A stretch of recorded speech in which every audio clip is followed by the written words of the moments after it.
Sitting next to his most trusted person in the world at the moment, Naruto was flushed to a very deep red.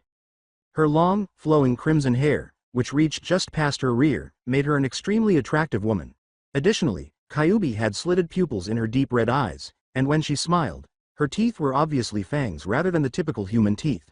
Apart from that, he couldn't help but occasionally gaze at her gorgeous, luscious lips, especially after the kiss that had just a few moments before taken him by surprise. The Kyubi smirked at the blonde as he examined her from head to toe, assessing her attire.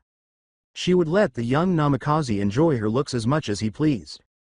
Kyubi was currently wearing a stunning red and black kimono that hung loosely from her shoulders and had a slit up her left leg, which, if Naruto had to admit it, showed quite a bit. He could unconsciously add that he could see a good deal of cleavage on her chest. She was clearly not wearing a bra, and her D-cup breasts made it difficult not to gawk at a hormonally active teenager. He looked down and saw that she also had no underwear on, which made him blush even more. The Namikaze boy averted his eyes instantly, sensing that the blood rushing to his head, well, both heads, was making him hotter. Kyubi smirked down at her favorite person, turning him to face her while holding his chin in her clawed hand. Naruto noticed that her long claws were painted a deep shade of red as he looked down at them. He looked into Kyubi's face and blushed again when she kissed him passionately again. Naruto was compelled to react this time, putting one arm around his vixen and drawing her in close. Shortly after, Kyubi scooted onto his lap and bit his crotch through his trousers to give him a little teasing. She listened to him moan, then gave his chin a quick nibble before deciding it was time to talk about her thoughts once more. To further arouse him, Kyubi said, "Oh Naru-kun," in a sensual voice. He nodded as he threw an arm over his eyes and laid back, obviously struggling to focus with the constant tormenting he was receiving from Kyubi. "I have a few things to talk to you about. One is rather important, while the other is, let's call it a personal interest. Understand?" Kyubi smiled and leaned in close, kissing his neck with gentle butterfly kisses. She sat up to face the boy and said, "First, let's start with the personal interest." This was immediately after she had pried his arm away, of course. Kyubi leaned in close and whispered in his ear, her breath tickling him just enough to make him feel even more tormented. "I saw how you reacted when that blonde girl kissed your cheek. I won't just hand you over to that girl Naruto-kun. You're mine, and I refuse to let anyone else have you, although." Kyubi smirked down at him as he sat up, still grinding against his crotch to punish him somehow. "If you happen to find yourself interested in that girl, or any others, I have a proposition for you." After blinking for a moment, Naruto gasped, his erection straining in his trousers. It was starting to hurt, but he was afraid Kyubi might rape him, so he couldn't just let it out. He was not yet prepared for such a thing. When the blonde's senses returned, he concentrated and nodded slowly. "What's this proposition, Kyubi-chan? I'm not sure if I'll actually become interested in anyone else, but I'm willing to listen to you." With a sly smile, Kyubi reached into his pants and began to gently massage his erect penis in an effort to relieve him. "If you choose to take on more partners, they have to agree to follow all of my rules. I'm the alpha, I'm your beautiful future wife, and they will have to obey everything I say. They'll only get to have you when I approve of it. Otherwise, the best they'll get to do is a little playtime. That means no sex without my permission. You have to agree to this rule as well, Naru-kun. No matter how horny you and your future lovers get, if I find out you had sex without my permission, you'll both be punished."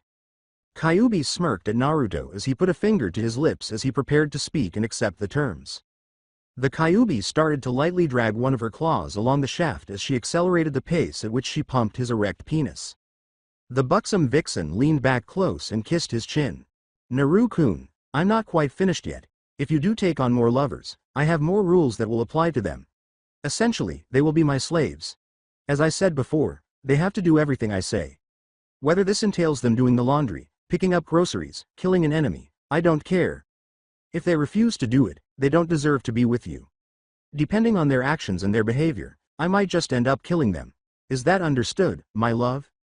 Gazing up at his beloved Kyubi, Naruto grinned and nodded. "I understand, Kyubi-koi. I accept those terms. Still, as I said, I really don't think I'll end up falling for anyone but you. But, I understand. Though, I highly doubt anybody is going to develop feelings for me, especially with me being like this. Who else but you could accept someone out for blood, such as me?" Kyubi felt Naruto cum in her hand and laughed ominously at this. To further tease her beloved, she put her hand to her mouth as he finished and slowly licked up all the cum. When she was done, She smiled and gave him a quick poke in the chest. You'd be surprised, my beloved. Anyways, please call me by my name. I am Kuroko, sweetheart.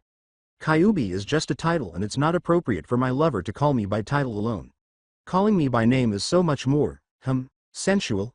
Coming from your lips, I'm sure to feel all tingly inside. Kuroko leaned in to give him a tender kiss while giggling a little and then snuggled up beside him. The important thing I needed to talk to you about is the fact that I've come up with a way to free me from the seal. We would still be connected, I don't want you to die after all, but at least I'd be free and we could truly be together. This caused Naruto Namikaze's eyes to light up, and he turned to face Kuroko. How? Please tell me, sweetheart, I want to free you as soon as I can. Closing her eyes and purring a little, the red-eyed vixen grinned and nuzzled into her beloved's neck. It's a dark ritual of sorts. You need to break someone's mind to the point they retreat into themselves, essentially finding themselves unable to go on living. But it can't just be anyone. I don't want you hurting a friend. I want you to find someone you hold an incredible grudge against. And before you ask, no, it can't be a guy. Ew. Hearing Naruto giggle, she struck him in the chest and continued. After you have broken this person, press your hand onto their face and allow me to do the rest. I will take this person's body for my own. Naruto scowled at this and gave her a questioning look as he met her eyes. This might sound kind of stupid, but wouldn't you be stuck looking like that person? You wouldn't be you, would you? After giving him a sly smile, Kuroko nibbled at his earlobe and resumed nuzzling his neck. One would think that, wouldn't they? However, once I enter this person's body, I can overpower their will and shape their body to take my form. That person would no longer exist, and I would have my own body, not theirs. Though, there could be unexpected side effects if their consciousness were to awaken inside of my mind. Naruto looked his sweetheart in the eyes, and his frown grew deeper. What kind of side effects are we talking about here? With a laugh, the red-haired woman pressed her face closer to his neck. Nothing serious. I just hear them talking to me, that's all it is. Could be annoying, but I have ways to truly torment them. Sue, it could be fun too. Who knows? I think it really depends on who you choose to destroy. After giving this a nod, the blonde turned over, holding his sweetheart tight and kissing her once more. He pressed his forehead against hers and nodded slowly as they parted again. I understand, Kuroko-chan. I love you and I'll do just that. I actually have the perfect person in mind. Unfortunately, much to his annoyance, Kuroko disappeared back into the seal just as they were grinning at each other and starting to play a little again. Damn, just as we were about to get frisky again. Fuck. Talk about a damn cockblock from beyond the damn grave, thanks Dad. The following day, in the afternoon, in the council chambers. It had been a fairly typical day. In fact, it was oddly quiet, especially considering all that had just transpired. As a result, Naruto Namikaze was grateful and returned to his studies and training while staying safe in his compound. Unfortunately, it was short-lived. Around noon on this particular day, Shizune arrived home and hurried over to Naruto. She briefly gasped before meeting her brother figure's eyes. Naruto, I've got news. The young blonde sighed at this, frowning as she met Shizune's eyes. With another frustrated sigh, the blonde rolled up the scroll he had been studying and chuckled softly, saying, judging from how you rushed in here, I'll just go ahead and assume it's bad news. And to think it had been such a peaceful day today. I just can't catch a fucking break anymore, can I? To Naruto's shame, Shizune leaned in and gave him a quick hug into her bosom. Why in the world do these women continue to act in this manner? Are they unaware that I am a teenage boy with hormones? The woman started talking as he let out another sigh. I'm sorry, Naruto-kun. I really, truthfully am. But there's a council meeting taking place in just 10 minutes and your presence has been demanded. Tsunade-sama isn't happy about this, but there's only so much that can be done at the moment. Please, come with me. After giving a slow nod, Naruto got up from the couch. The young blonde swiftly vanished with Shizune, taking her hand in his, and then reappeared outside the council chambers. I'm going to hate this, I'm 100% sure of it. Shizune led her brother inside after pushing open the doors and giving a slow nod in response. Someone seated in one of the seats that the civilian council had occupied prior to their dissolution chose to speak up as soon as the black-haired woman took her place next to Tsunade. Do you know why you were brought here, Uzumaki? Alright, you bandaged freak. Listen here. I am fucking tired of saying this, it's not Uzumaki. It's Namikaze now. If you assholes can't call me by my name, then shut the fuck up, sit down, and leave me alone. The blonde growled in response, glaring at the elderly man. Danzo squinted at Naruto, wanting nothing more than to reprimand the blonde brat for having the audacity to treat him so disrespectfully. He recognized that he needed to be smart about this, though, and concluded that it would be wise to simply move on. My apologies, Namikaze. Now, I shall repeat my question. Are you aware of the reason you have been summoned? With a sigh, Naruto Namikaze slowly nodded his head. I have a pretty good idea. I'm to be accused of murder for acting in self-defense when those masked freaks attacked me. Am I right, Danzo? Danzo Shimura looked down on the boy, a sneer curling his lips. Naruto, I will watch you suffer as a result of what you did that evening. I swear to you. Hey, I hate to say that about my own men, but it's better than blaming myself. That was my original proposal, yes. However, I have been outvoted and that particular matter has been dropped. As far as we understand it, you acted in self-defense and do not deserve to be punished for such actions. Perhaps you should have thought about leaving one alive to be questioned for information on who sent them. Later, I'll have more opportunities. The Namikaze gave Danzo the left middle finger while grinning up at him. Yeah. I've got a pretty good idea who sent them, so what do I care about interrogating them, freak. Danzo winced at this and had to quickly control his temper to avoid giving the other members of the council any reason to believe he was the one who ordered the attack. Danzo Shimura let out a deep sigh and tapped the ground with his cane. Silence, Naruto Namikaze. You will show your superiors the respect they deserve. Not everyone will just take your attitude with a grain of salt like we of the council will. Naruto merely grinned at the elderly man before using the mind link to communicate with Kuroko. Kuroko-chan, does the old jerk have any idea what he's getting himself into? Kuroko nodded with a big smile on her face and giggled in his head. Not Naru-kun, of course. It wasn't difficult to put it together after our research. That and the information Tsunade obtained from the elderly man, of course. We just need to wait for the right time, and Danzo will get his. Naruto closed his eyes, nodded his head slightly, and quietly laughed to himself. Well done, Kuro-chan. However, I guess it would be best to listen to what these jerks want from me for the time being. I am genuinely unsure of what it might be if it isn't Danzo's rude dying. At this point, Tsunade started to frown and massage her temples. Naruto-kun, the council has put forth a request of sorts. They wish to enact the CRA on you. Naruto cocked his head to the side and blinked a few times. Come again. What the hell is a CRA? With a heavy sigh, the Godem closed her eyes. It's the Clan Restoration Act. When this act is enforced on someone, most often the last member of a clan or someone with a unique Kekkei Genkai, that person is forced to take multiple spouses. Seeing as you are the son of the Yondaime and the last of the Uzumaki clan, it will be very hard to refuse. I'm afraid that my hands are somewhat tied in this matter. I tried to argue against this, I truly did, but... With a dark laugh, the younger blonde lowered his gaze.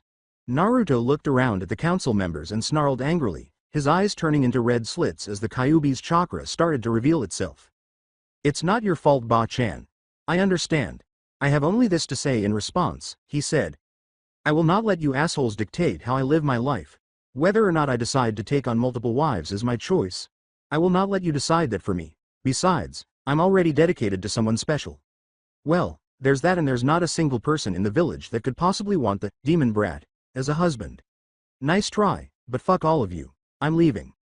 Naruto broke off one of the doors and rushed out of the council chambers as another council member, this time from the Shinobi Council, started to stand up and try to yell at him.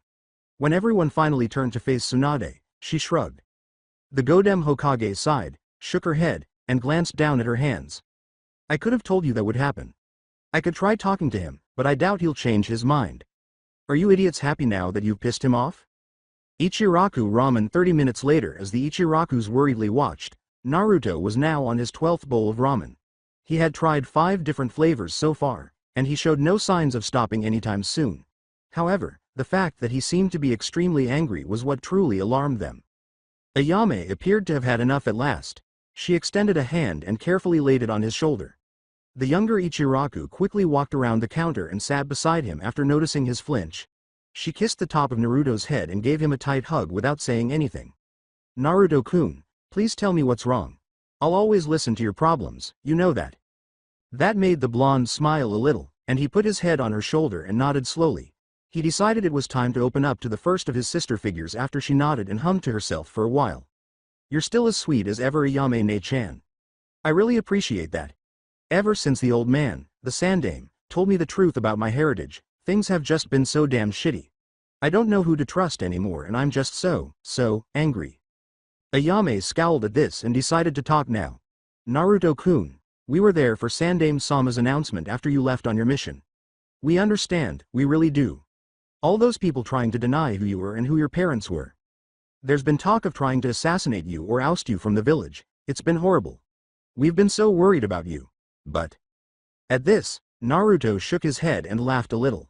The blonde sighed as he finished his bowl of ramen and asked Old Man Tucci for another before turning to face Ayame. You can tell there's something else troubling me, I know. Scoffing at that, he looked down and away from his sister figure.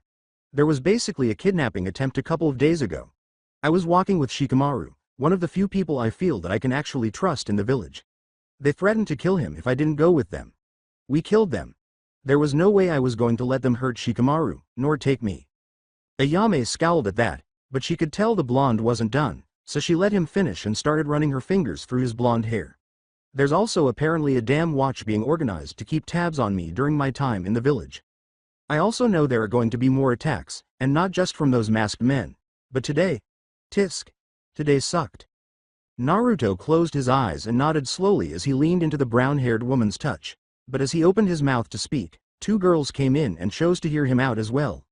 If Naruto wasn't at home, they assumed he would be here, and it appears they were correct. The blonde young man opened his eyes, sighed, and turned to face the girls. Ino, Tenten. What are the two of you doing here? While Ino scowled, genuinely concerned for the boy, Tenten gazed him calmly in the eyes. We're concerned about you, Naruto. We saw you storm out of the Hokage Tower and decided to follow you. We kind of, lost you along the way though, so we decided to see if you were home. When Jiraiya-sama told us you weren't home, we figured you might be here.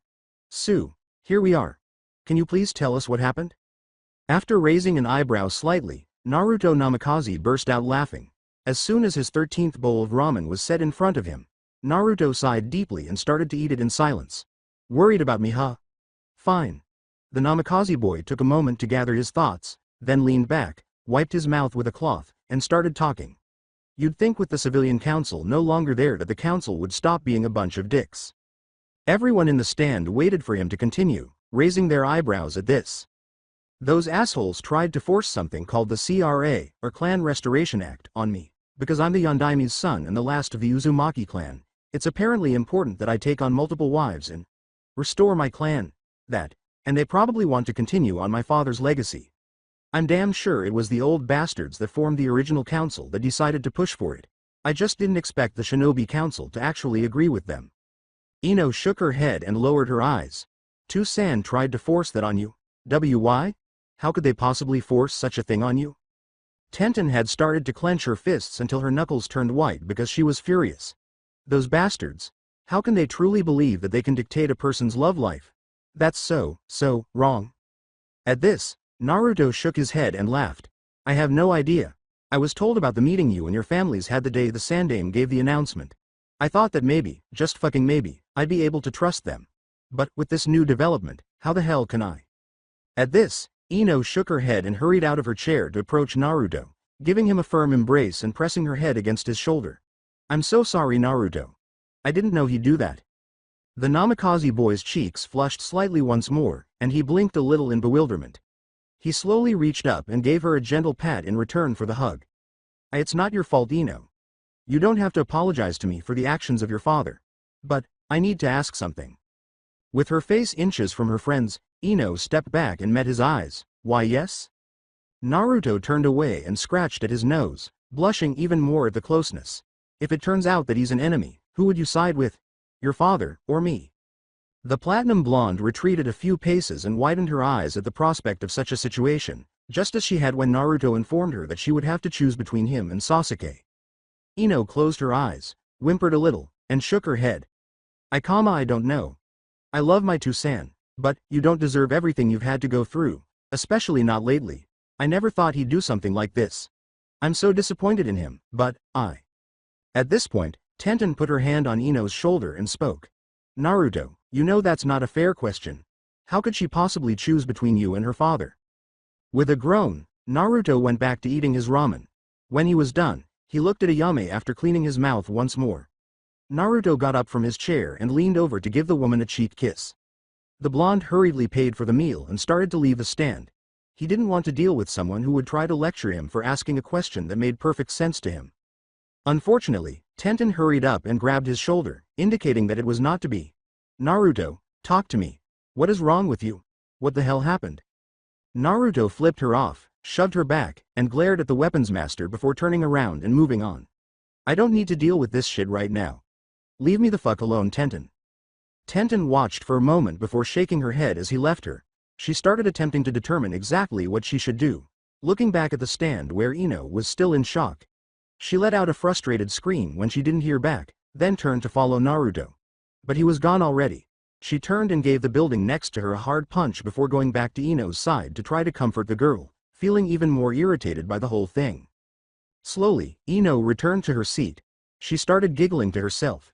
This was a hysterical laugh, not just any laugh. He still doesn't trust me.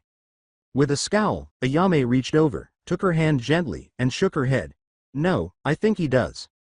But at the same time, he's hurting inside. We can't even understand just how much Naruto-kun is hurting right now. He doesn't even know who to trust anymore. I wish I knew what to say to help both of you out, but I really don't. After what your father did, I think he's just concerned that you'll turn on him and betray his trust in you. So, be careful, okay?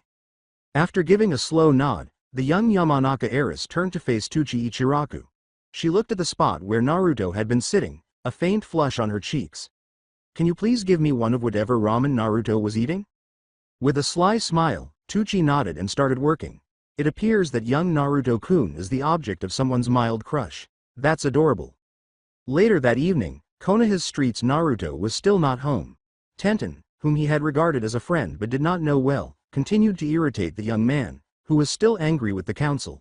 In order to calm down, the boy went to the third training ground and let loose there for a while. But the group of shinobi that had materialized in front of him, obstructing his path, made it clear that this was not a good moment to be out on the streets. Naruto asked the Jonin Sarutobi, Asuma. What the hell do you want?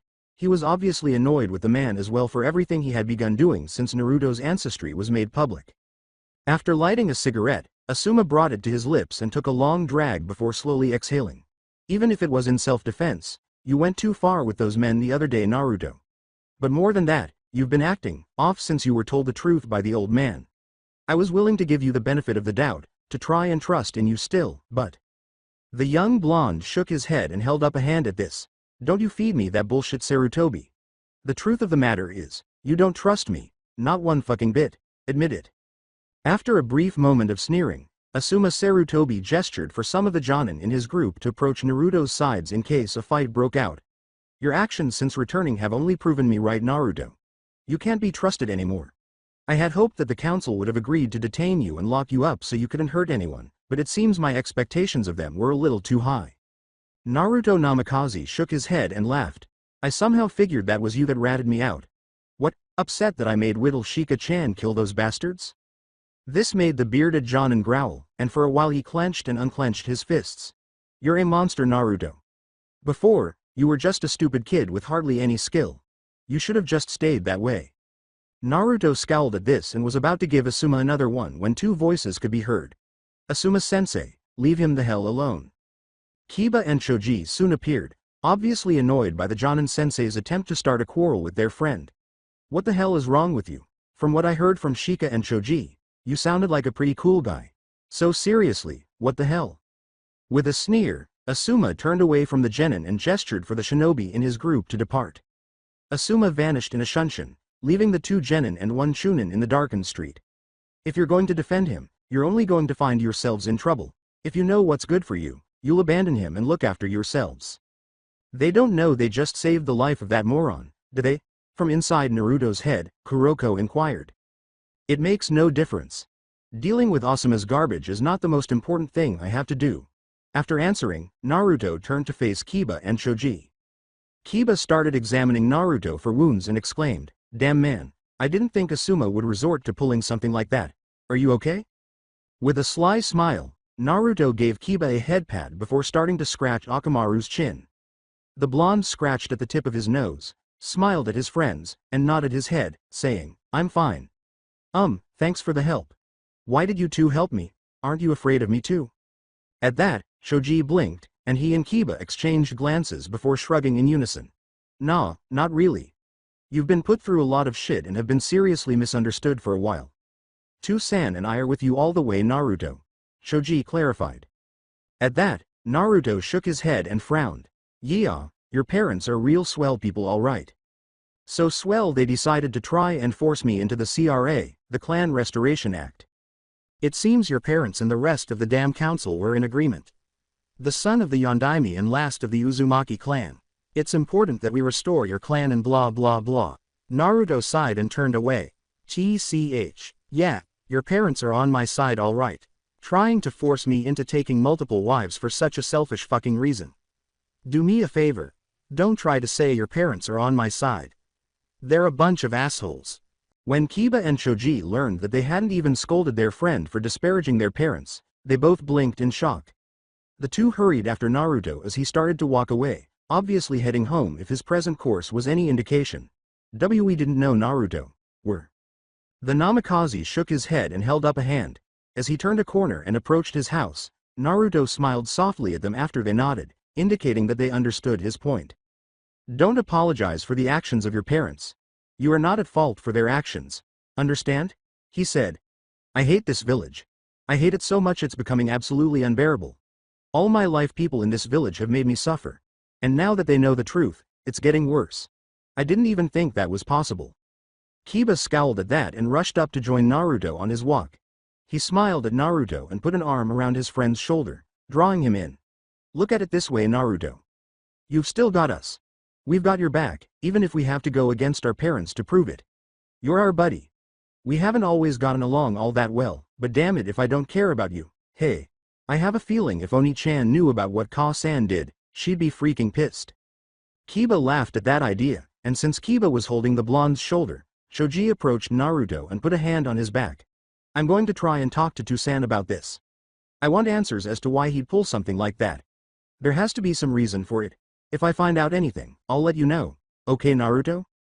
After raising an eyebrow and observing his friends' faces for a while, Naruto burst out laughing. Interesting. I didn't think you two would be willing to go against your parents like this, especially not for me. Thanks. Seriously, I appreciate it. But if you have a problem with this, it's fine. I'm not going to force you to choose my side or anything. Believe me, I'd understand. Kiba took his arm off his friend and gave him a light thud on the left arm. Hey man, what are friends for? We care about you and want to see you happy. Hell, if you decide to leave the village because shit gets too bad here, I'm going with you. I can't just let you leave on your own after all. At that, Naruto nodded his head and laughed. Naruto shrugged his shoulders and waved goodbye to Kiba and Choji before entering his house. You're an interesting guy, Kiba. I'd talk with you guys more, but we're at my place. I'm tired and I think I'd like to get some rest. You guys take care of yourselves. Maybe we can talk again soon, if things work out okay. It's becoming dangerous just to leave my home. Such a pain in the ass. He had been honest with them. He was tired. He appeared to be exhausted by all the stress and unsure of how to handle it. The following morning, an additional Orochimaru base. The more time passed, the weaker the snake Sannin became. He would soon require a new body, but he was becoming increasingly anxious without Kabuto at his side. Even though Karen was making every effort to be a good medic nin substitute, it wasn't the same. Nevertheless, she was competent enough in her field to assist the miserable snake, and she was now attempting to find her master a suitable host in case his scheme didn't work out. Orochimaru slammed his fist down on his chair and glared at the door to his chambers. Karen, I need you. The red-haired girl hurried into the room and bowed to the elderly snake in a matter of seconds. As soon as the girl looked up, Orochimaru smirked and said, It's time. Tell the Sound 4 that they are to go and retrieve Sasuke at once. There is no time to waste. And Karen, I want you to go with them. If Naruto Uzumaki shows himself, I need you there to heal whoever is injured. Keep them alive, especially Sasuke-kun. You know what will happen if you fail me, don't you? At that, Karen swallowed uneasily and gave a quick nod. Karen bowed her head and composed herself after noticing her master's smirk. Why yes, Orochimaru-sama, I will notify them immediately and get ready for the journey as well. If we don't get Sasuke to you in time, I have arranged for another to help you with your replacement host body. You should be just fine no matter what, Orochimaru-sama. Take care, Orochimaru-sama, I will be leaving with the Sound 4 shortly. Orochimaru's smile swiftly turned into a frown as Karen hurried out of the room, and he slammed his fist against the wall closest to him. If you interfere with my plans again, Naruto Uzumaki, I will have your head myself. In the meantime, the streets of Konoha. Naruto had gotten up early and left before his family members had a chance to wake up. For several hours now, he had been scouting the streets. He was scouting houses rather than allies. More significantly, the people who lived in these homes were crucial. The blonde made a tiny mark outside each target's bedroom, barely perceptible to anyone unless they knew to look for it, as he crept through these homes, learning the locations of each target's sleeping quarters. Just a few minutes ago, Naruto Namikaze had completed marking the final house. He was currently strolling alongside Kuroko. They agreed that it was safe enough for her to spend some time with him wandering the streets. They did like spending time together, even though she was only able to leave the seal a few times a day. As a result, they held hands while walking and conversing, and they weren't embarrassed to be affectionate or together in public. In front of people who were awake and out on the streets, Kuroko might have frequently initiated contact by leaning in and giving her partner a passionate kiss, but Naruto also took the initiative on occasion. Additionally, people were frequently forced to look away because he would squeeze or pinch one of her butt cheeks to make her jump. After all, it didn't sit well with them to see the demon brat acting so sexy with such a beautiful woman. Fortunately, there was no more suspicion directed at the stunning crimson-haired woman than was necessary because she had appeared in her human form without the tails. Nevertheless, some people felt compelled to speak up in spite of the safety measures. One woman, obviously hesitant to be so close to the Namikaze boy, walked up and said, "Miss, are you sure you want to, be so romantic with this brat?" Kuroko gave the woman such a fierce look that she fled as quickly as she could, terrified of what the couple would do to her. Still, some men, including some shinobi, were unfazed. "She'd be better off with our old man," one man had dared to say as he grabbed her arm. This man was obviously beaten to the point where he needed to be taken to the hospital to receive treatment for blood loss and suffered a broken arm. Needless to say, the happy couple was abandoned after that out of fear of the two killing them. Kuroko stopped and started to sigh after spending 30 minutes outside the seal and simply strolling with her sweetheart. She then put a hand to her face and started massaging her temples. Kuroko refused to even look at the person who was now hurrying toward them, saying, "Don't look now, but we've got company." The blonde felt a vein throbbing in his forehead as he saw who it was running toward. Sakura. He shook his head and met her eyes as she came to a halt in front of him. "What do you want, Sakura? I'm kind of busy here." The pinkette, obviously unsure of how to feel about the situation, glanced between her former teammate and the woman he was seeing. Sakura Haruno lowered her head slightly and turned back to Naruto, shaking her head. "Naruto, I was just on my way to your house. I'm glad I found you." The blonde started massaging his temples as the girl with the pink hair grinned at him. "Please just spit it out, Sakura. What do you want?" Sakura stood fidgeting and letting out a heavy sigh as she noticed the looks she was getting from Naruto and the unidentified woman. The pinkette looked into Naruto's eyes and slowly took his free hand in both of hers. "I'm really sorry, Naruto. I've thought about it and I admit that I was in the wrong. I know that probably doesn't count for anything right now, but," she said, "I am sorry. I don't know what to do that could possibly earn me your forgiveness. I've tried to think of something, anything that I could do, but after everything I've done, what can I do? Please, Naruto, there has to be something. Can you please tell me what you want me to do?" Naruto Namikaze raised an eyebrow at this, then shrugged his shoulders while glancing into Kuroko's face. "Should I let you handle this one, sweetheart?" The woman with the red hair grinned and gave a nod of approval. She looked at Sakura, then reached out and took a firm hold of the girl's hair. "Listen, and listen well, bitch. I know how much you hurt my beloved. Do you really think I'd let you do that again?" Sakura grimaced in agony, but no matter what she did, she had been expecting this to happen. Rather, the pinkette maintained her composure and did her best to explain her intentions. Sakura grinned and started speaking as she met Naruto's eyes. "I don't ever want to hurt you again. I want to repair the bridge between us. I want us to be friends. I want to spend the time to get to know you better as a person. I want to understand you. I don't know what I can possibly do to get you to forgive me, or if you ever even will, but I really am very sorry. Please, if there's anything at all that I can do, please tell me." This made Naruto smirk a little, but he didn't have to say anything. Rather, he allowed his beloved Kuroko to do the talking. The demon lifted the pinkette off the ground by her hair, lifted her to eye level, and gave the girl a fierce smile. "I'm afraid that ship has sailed, Sakura. After everything you've done, now you want to make it up to him?" "I don't think so. I can't see Naruto Koi ever forgiving you for your actions. All the abuse, all the times he was kind to you while you chose to ignore him and fawn over the Uchiha of all people, heck, even the actions you took upon learning the truth about who he is. Everything you have done regarding Naruto Koi has been awful and you aren't worth the time. Get lost, bitch, and think about everything you've done. Maybe you'll realize why my honey is better off without you in his life. Sakura turned to her beloved and pulled him into another passionate kiss as Kuroko threw her to the ground, her face striking the dirt so forcefully that it scratched and drew blood. Sakura felt an excruciating pain in her chest and tears started to form in her eyes as she forced herself to stand up and saw this. The pinkette slowly stood up, forced a smile, and gazed into Naruto's eyes as he broke the kiss. The pinkette then hurried away, leaving the couple standing alone in the street.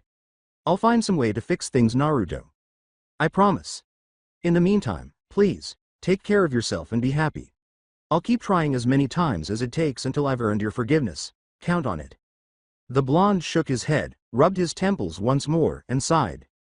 The Namikaze boy looked up at her and grinned when he heard Kuroko laugh, saying, "Wow. I thought you were pretty clear. She's more hard-headed than I thought she was." As Sakura ran off, Naruto's smirk turned devilish, and he started laughing evilly as he led Kuroko away. It doesn't matter. She's the one I've chosen to break, and I've just the plan to do so. If all goes well, you shouldn't have to wait too long for that body, Kuroko-chan. Late in the evening at the moment, Naruto and Tsunade Senju, his godmother, were seated on a couch. Although she had stated that she needed to speak with him, they both knew that the conversation would not be pleasant. The sexy blonde had wisely waited for Jiraiya to leave the house before speaking with her. Otherwise, she would have spoken to her godson the previous evening. Given her pause in the middle of her sentence, Tsunade was obviously unsure of how to even bring up the subject. Naruto-kun, I hate this as much as you do, and I wanted to put it off for as long as I could, but, she started. The younger blonde chuckled once and then met her eyes before she could say anything more. He sighed as he slowly laid his head on her bosom. Sorry, just kind of tired. But yes, I know what you want to talk about, and like I said before, I don't blame you. Not for any of it. I know this wasn't your idea, and I know how concerned you are for me. I just don't understand how this CRA bullcrap can be forced on me of all people. All my life I've been treated like shit and nobody has wanted to do a fucking thing to help me. Then my heritage is revealed and it becomes known to everyone that I'm apparently somebody important, and look at everything that's happened. Tsunade Senju proceeded to massage her godson's scalp with one hand while giving him a tight hug with the other as he complained to himself in frustration, obviously needing some time to calm down before continuing to talk. The boy was much more composed and speaking in his normal tone of voice when he eventually resumed speaking. They've never taken an interest in me before now. So, seriously Ba-chan, what the heck gives them the right to force this on me now? After letting out a sigh and shaking her head, the older blonde planted a kiss on Naruto's head. I don't know, sweetie. I really don't know, but, because of the unique circumstances your heritage has put you in, there really isn't too much that I can do to put this off. If you don't accept it within a week's time from when the idea was proposed to you, the elders are going to try and force women of their choosing on you, and they're going to use whatever means they have to do to ensure you obey. The Senju leaned her head back and, as she so frequently did, buried Naruto's face in her bosom while muttering to herself and biting her lower lip for a brief moment. The older blonde spoke again as he gasped for breath. If you simply had a unique Kekkei Genkai or were a member of a dying clan, one that still had a few members left, you'd be just fine. They wouldn't be able to do this. Shizune and I have been looking over the rules of this damnable act since it was proposed in an attempt to find any loopholes or anything else we could use to get you out of this. Sadly, so far, we have found absolutely nothing. Even my power as the Godem Hokage doesn't seem to give me the power to overrule this damn thing. I was outvoted, and not just by the elders, but by members of the Shinobi Council as well. Oddly enough, I think if the civilian council were still in service, they would have probably voted no simply because they hate you. I don't think it would have mattered any, but I wouldn't have been treated like a damned fool for being the only person in the room to vote no. Finally, Naruto was able to separate his head from her breasts at this point, and he took several deep breaths. Her smirk down at him was all the response he needed. No matter how many times I ask you not to do that, you're going to keep doing that anyway, aren't you, Ba-chan? He leaned up and put his head on her shoulder, letting out a sigh. So you were really the only person to vote? No, huh? After hearing about the meeting between my friends and their families. With a faint smile on her lips, Tsunade concluded for him, you would have thought at least some of them would have voted no, because you had been through enough already? With another sigh, The young Namikaze slowly nodded his head. He was relieved to see his godmother's face and said, "At least this proves to me that they can't be trusted." Sume Inuzuka, Shibi Aburame, Choza Akamichi, Inuichi Yamanaka, Haishi Hyuga, and Shikaku Nara are enemies and therefore will be treated as such. Ba-chan, I need to tell you something. Naruto leaned back and glanced down at his hands, which were now in his lap. First, the blonde sighed once more, as he had been doing a lot lately, and clenched his fists and eyelids tightly. Fine. I'll accept the damn terms of the CRA. But I get to choose who I end up with. More importantly, I won't allow any time constraints. Just tell me the number those assholes have picked out for me. After turning her godson toward her, Tsunade planted a kiss on his forehead. Naruto, I'm sorry about this. Because of your unique heritage, they want to force you to take on at least 6 wives, though they recommend 8 or more. I'll tell them your terms in the meeting tomorrow, and if they refuse them, I do believe I'll have found my way to cancel the whole damn thing. But because they were so insistent on this happening, I think you're stuck, sweetie. After giving a slow nod, Naruto Namikaze turned back to his hands. Tsunade nodded out of the corner of his eye, and the younger blonde took a deep breath before continuing, saying, "It's fine. I understand. But I really need to talk to you about something. I wasn't entirely honest with you about my plans when I spoke to you of them before, do you remember?" Tsunade Senju grinned at her godson and gave him a composed nod. "I do. After what you've been put through, I can understand if you want to do more." After giving that a quiet laugh, the younger blonde turned to face her. "Ba-chan, I'm going to make this village suffer. Keep in mind that I won't kill innocents, I could never do that. Young children and newborns are out of the question. On top of that, I won't kill my friends or those I trust. I couldn't kill you guys either, you're my family. But I'm going to make this village suffer for its crimes and hateful ways." When Naruto saw Tsunade nod but say nothing, he interpreted it as permission to go on. "I've told you about Kuroko-chan, the Kyubi, in a conversation earlier today, so you understand my situation with her. But what I haven't told you is that we've found a way to free her from the seal so she'll have a permanent body outside of my body. We'd still be connected by the seal, there's no need to worry about that, but, yeah. She'd finally be free and we could finally be together. I agreed to make her my wife." The busty Senju woman smirked and pinched her godson's cheeks when she noticed that he was now blushing. "I already know how you feel about her from our conversation today. More importantly right now is the fact that you haven't told me about how you're going to free her. I'd love to meet her. It sounds like she's been treating my dear godson wonderfully and I can't wait to thank her for it." At this point, Naruto grinned up at his godmother, amazed at how understanding she had been of everything thus far. Nothing he had said so far seemed to have the slightest effect on her. "Well, I have to mentally break a girl or woman until she ends up retreating into her own mind. At which point, Kuroko-chan will possess this person's body and use her power to transform it into her own body, the one she has when I see her in the mindscape. The person she possesses will never again regain control of their body, so essentially they wouldn't even exist anymore. Well, their consciousness might, but they'd pretty much be erased from existence. Gah, I hope that makes some kind of sense." Tsunade nodded her head slowly and placed her hand on her chin, gently massaging the exposed skin. I've heard of something like that happening before, but I didn't think it was actually possible. Whoever you pick would have to be somebody that really doesn't even deserve to keep on living anymore. Tell me, Naruto-kun, who have you chosen?" After giving a slow nod, Naruto concluded it would be best to simply tell his godmother the truth. "I have chosen to erase Sakura Haruno from this world.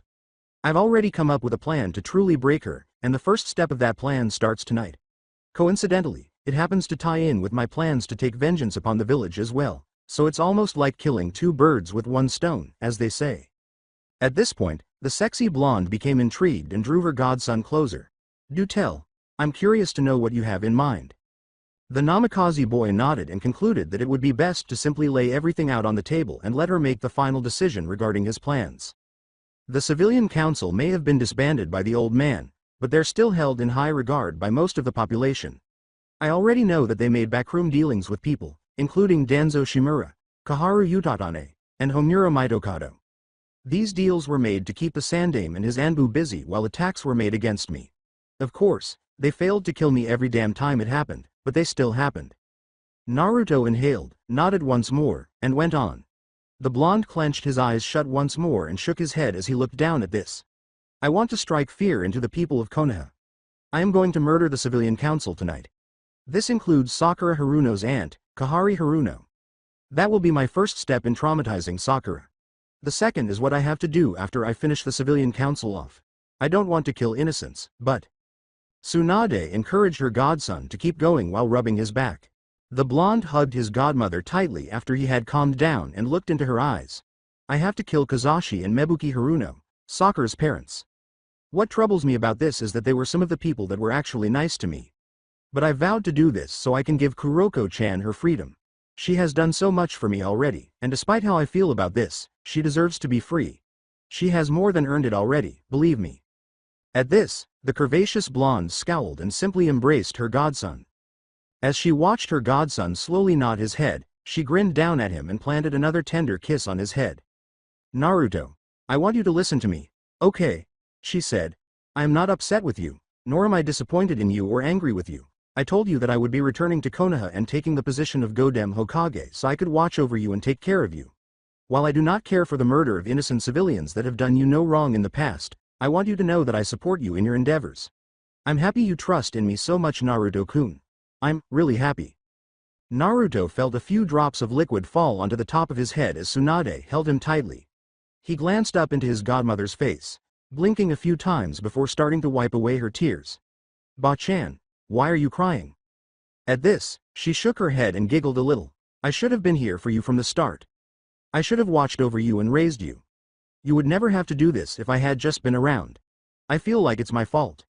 This caused Naruto Namikaze to sigh and shake his head. He took Tsunade's hands in his and leaned in to give her a forehead kiss. Ba-chan, don't do this to yourself. I'm thankful that you support me. I'm really thankful to you for being here for me and for taking care of me as much as you have been. You know I love you, Ba-chan, and I always will. You've quickly become one of my best friends and one of my most trusted people in the world. His words made Tsunade smile, and she nodded her head slowly as more tears began to well up. Naruto laughed to himself as he reached up and wiped away her tears once more. Before his godmother could say anything more, Naruto bowed to her, turned around, and hurried out the door.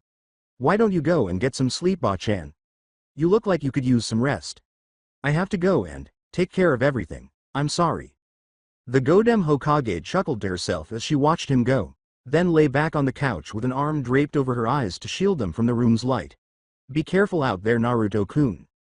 After 7 minutes, not long after he had left his house, the Namikaze had called forth enough Kage Bunshin to destroy every member of the civilian council. Naruto went to the house of a man named Kahari Haruno and waited while the main watched his Kage Bunshin leave for each of the houses he had identified earlier that day. With the exception of a few shinobi on patrol and those who had chosen to go for a late-night jog or something, the majority of the village was asleep because it was so late. The young Namikaze didn't care what they were doing at all. No, he set out to accomplish his goal for the evening. When Naruto got to Kahari's house, he waited with a threatening smile just outside her bedroom window. Naruto gave each of his Kage Bunshin a mental signal once they were all in their proper positions, and they soon entered the civilian council's residences. As he pulled out a kunai, the original stealthily approached Kahari's bedside and started to laugh softly. He leaned in close, whispered one word into her ear, and then swiftly covered her mouth with his hand to stop her from saying anything at all. Boo. Kahari's eyes widened and she looked fearfully into the intruder's eyes. She recognized the person who had broken into her house as soon as the moonlight reflected the hue of his eyes and hair. But she was unable to speak or call for assistance because his hand was clamped over her mouth as tightly as it was. Naruto leaned in and whispered in her ear once more, saying, Kahari Haruno. I do believe I've put this off for long enough. I could have just killed you while you slept, but you know what? I realized something. It's so much better if I get to see true fear in your eyes before I end your life. Don't you think, Kahari? Naruto stabbed Kahari Haruno in the left eye, embedding his kunai deep into the woman's brain just as her eyes widened even more and she started to scream into his hands. Without delay, he cut her throat and repositioned her on her pillows. The young Namikaze watched her blood drain from her body, smiling to himself. Her horrified expression was so precious to him that he couldn't help but laugh quietly and darkly to avoid drawing attention to himself. The blonde took a moment to enjoy the kill, then walked through the streets in silence until he arrived at Sakura Haruno's and her parents' house. While a Kage Bunshin locked their bedroom door, he crept into Kazashi and Mebuki Haruno's bedroom, closed the window, and locked it securely. As the Kage Bunshin at the door turned on the room's lights, 2 more Kage Bunshin covered the parents' mouths with their hands. The real Naruto approached Kazashi and Mebuki after they had regained consciousness and gave them a pitying look. The blonde nodded at his clones as they released the Harunos and gazed at them calmly. Kazashi-san, Mebuki-san, I'm thankful to you for having been kind to me throughout the years. Your daughter never was, but you two were. I didn't want to do anything without you hearing me out. So, ask what questions you may. Before returning her attention to Naruto, Mebuki glanced around at the many Narutos in the room. Naruto-kun, what in the name of Kami is going on? Why did you sneak into our room? Is something the matter? This made the young blonde laugh pitifully, and he started to play with the kunai he was holding. I'm sure you know how things have been since my heritage was revealed. The village has been a real mess, and if things continue as they have been, it's very likely that we could destroy ourselves in a civil war, or leave ourselves wide open to attack again like with the invasion not too long ago.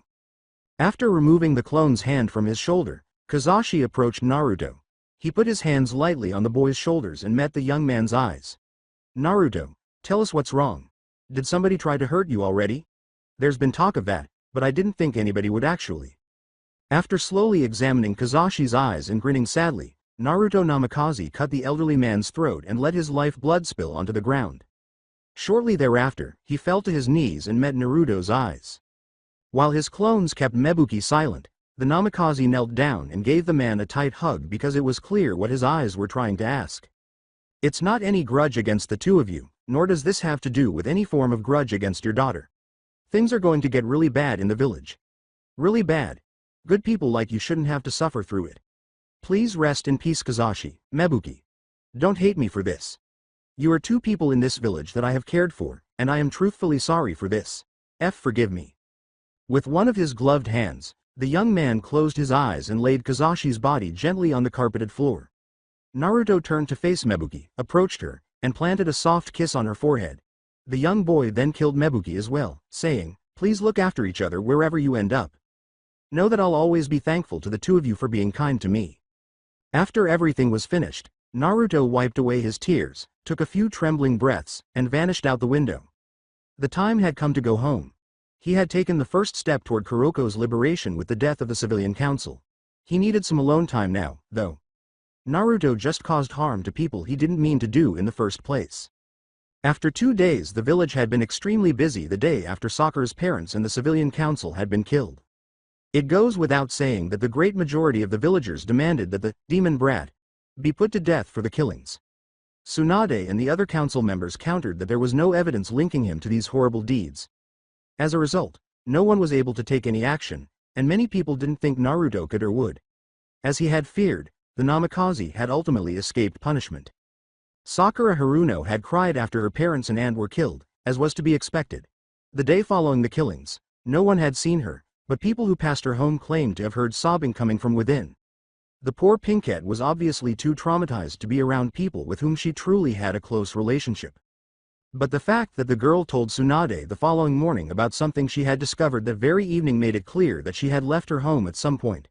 Sakura had gone for a walk late that night to try to get some fresh air and clear her head, according to what the Godem had been told.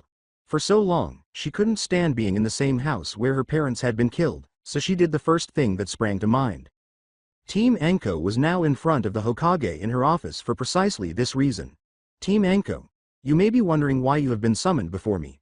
Late last night, Sasuke Uchiha left the village with some of Orochimaru's men. If Sakura Haruno hadn't brought this information forward to my attention, we would have already lost him. Naruto, Enko. I believe you are most familiar with the reason why Orochimaru would want the Uchiha. As Naruto sneered, Enko involuntarily raised a hand and started massaging her curse mark. So, the bastard just couldn't resist going to that snake bastard, huh? He's so obsessed with power. I can't honestly say I'm surprised. What are your orders, Ba-chan? After a moment of staring into Naruto's eyes, Tsunade slowly nodded her head. Team Enko, you are to give chase as soon as you can. Your mission is to retrieve Sasuke no matter what. Prepare yourselves for a tough fight. We don't know who he sent or how powerful they might be.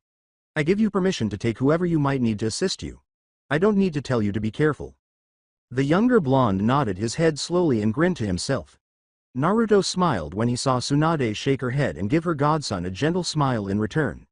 We'll try to bring him back alive, but I hope you understand that if he puts up a fight we might not have any choice but to kill him. Is that a problem? he asked. Good to hear. Konoha gates. 10 minutes later, the 4 members of Team Enko were standing at one of the main gates of Konoha, which Sakura claims Sasuke had passed through the previous evening. Although Shikamaru had retrieved Shoji for the mission, he was unable to locate Kiba.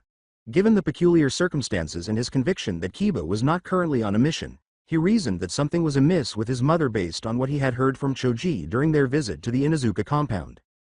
Neji had considered asking Hinata to join him on this specific mission, but he had chosen to take a different approach. In an attempt to get the truth from her father, Heishi Hyuga, about his decision at the most recent council meeting concerning Naruto, the stern young man assigned his cousin a sort of mission.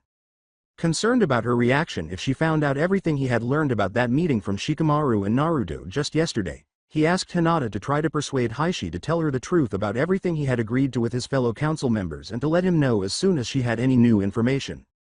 Thinking that Kurenai's genjutsu would be useful, Enko had attempted to persuade her to accompany her. However, she had been told by her friend that she was attempting to monitor Asuma's group. It seems that Kiba informed Konoha's genjutsu mistress about what her ex-boyfriend had attempted to do with Naruto. Kurenai decided to stay behind and find out as much as she could about their plans and the identities of the people in his group because she felt it was time to try to defend the young man actively. Jiraiya had been told about the mission by Naruto, who asked him to stay close.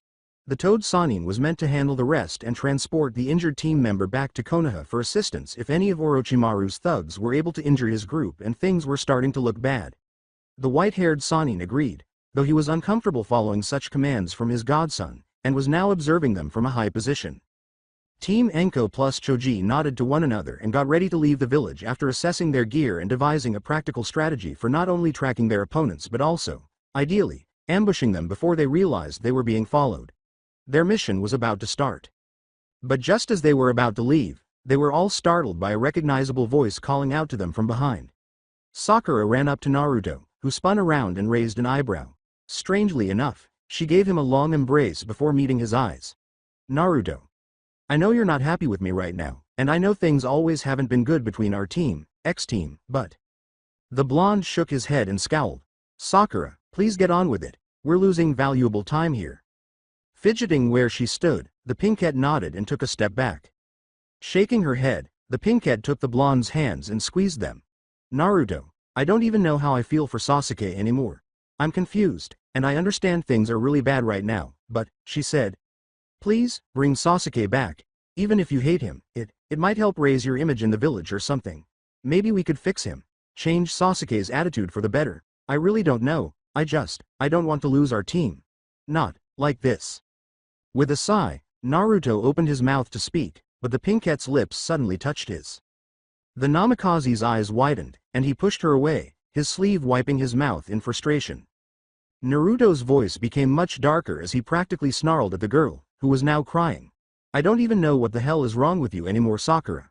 I didn't tell you that you could do that, nor did I even want you to do that. You're lucky I even let you touch me, he said. If you want Sasuke back so badly, I'll gladly bring him back. Just tell me how many pieces you want him in first. Naruto smiled and turned to face the forest after noticing Sakura's expression as the tears just kept coming. Naruto then leapt off into the trees, away from Konoha and the annoying bitch who had the audacity to touch him. We should get moving, team. We've wasted enough time here and they've already got enough distance separating us by now. If we're lucky, maybe they got held up by something. I don't know. We just have to catch the bastards. Ino Yamanaka had started to follow her father just before Team Enko set out on their mission. The young lady was interested in learning the truth about why he and the others had decided to make Naruto do this. Inoichi had sneaked out of his own home in the early hours of the morning. Even though this was suspicious, Ino thought the routes he was taking were even more dubious. She once bumped into someone as she turned a corner to follow her father into a more sinister area of Konoha. Ino looked to see who it was and was about to shout for them to keep an eye on their whereabouts when she abruptly stopped talking. A moment later, she raised her voice in a stern murmur. Kiba? What are you doing here? Inoichi turned to face them, obviously hearing the disturbance, but Kiba scowled and shook his head, swiftly dragging Ino behind cover. The unkempt-looking boy scowled at Ino and nodded his head to his left. Ka-san left pretty early this morning. Hanane-chan and I have been following her, making sure to take the necessary precautions to keep her from catching our scents. It seems your father snuck out too, otherwise you wouldn't be tailing him. Kiba peered around the corner and saw Inoichi enter what he thought was an abandoned building. The young Inuzuka scowled at this, shook his head, and let Ino go. We want to know why the hell Ka-san decided it was okay to force Naruto into that CRA thing. How about you, Ino? As Kiba nodded her head, Ino sighed and looked into her eyes. I don't approve of their decision. I can't understand why Tu-san would agree to such a thing. I thought our parents cared about Naruto-kun, so, why? The kun suffix at the end of Naruto's name caused the Inuzuka male to raise an eyebrow, but he chose to ignore it for the time being. There was, after all, something much more pressing to attend to at the moment. Kiba and Hana slipped into the building and hid, the Yamanaka girl clinging to the female Inuzuka as they gestured for Ino to follow. Every member of the Shinobi Council was presently seated in a circle, clearly discussing something, and they had a perfect view of what looked to be a meeting hall of some kind. Clearly frowning as he discussed the matter, Shikaku Nara said, "Aid the right choice. Naruto needs to stay loyal to the village, and this was, perhaps, the best way to keep him here. I don't like this, forcing such a thing on the boy. It's like I said when we met after the Sandame's announcement. The Inuzukas will gladly follow Naruto Namikaze should he choose to leave the village. But damn it if I don't want the pup to be happy. After all he's been through, he needs a wife or two. Now, if only I could get Hana to talk with the boy a bit more, she might understand the crush she has on him." Sume said this with a slight grin on her face she spoke. As Kiba and Ino turned to face her, Hana blinked briefly. Was that jealousy on the platinum blonde's face, or did she look almost angry? Although Kiba appeared to want to laugh, he made the sensible decision to smirk instead. Hana would have scolded her brother for taunting her in this way and had a lengthy conversation with Ino about their feelings for the boy known as Naruto Namikaze if she hadn't been scared of revealing the three of them. Heishi Hyuga scowled at the head of the Inuzuka clan as he said, "It sounds almost like you're trying to force your daughter into a relationship with Namikaze-san. Sume. Could you perhaps be interested in raising your clan's status in the village that badly?" At this, Sume growled and swung an accusing finger at the head of the Hyuga clan. "You're one to talk, Heishi. You're clearly trying to train your daughter to be more confident so she can ask the boy out. Weren't you planning to arrange a meeting with the boy in a few days so you could try and push your dear Hinata onto him?" A gasp came from behind Ino, so low it was nearly unheard through. The three who had been watching the meeting looked over her shoulder and scowled when they saw Hinata. Hinata received a reassuring hug and a gentle squeeze of her hand from the platinum blonde girl. It appears that their parents' decision to compel Naruto to join the CRA was motivated by some nefarious hidden agendas. Thank goodness, the adults had obviously missed the gasp.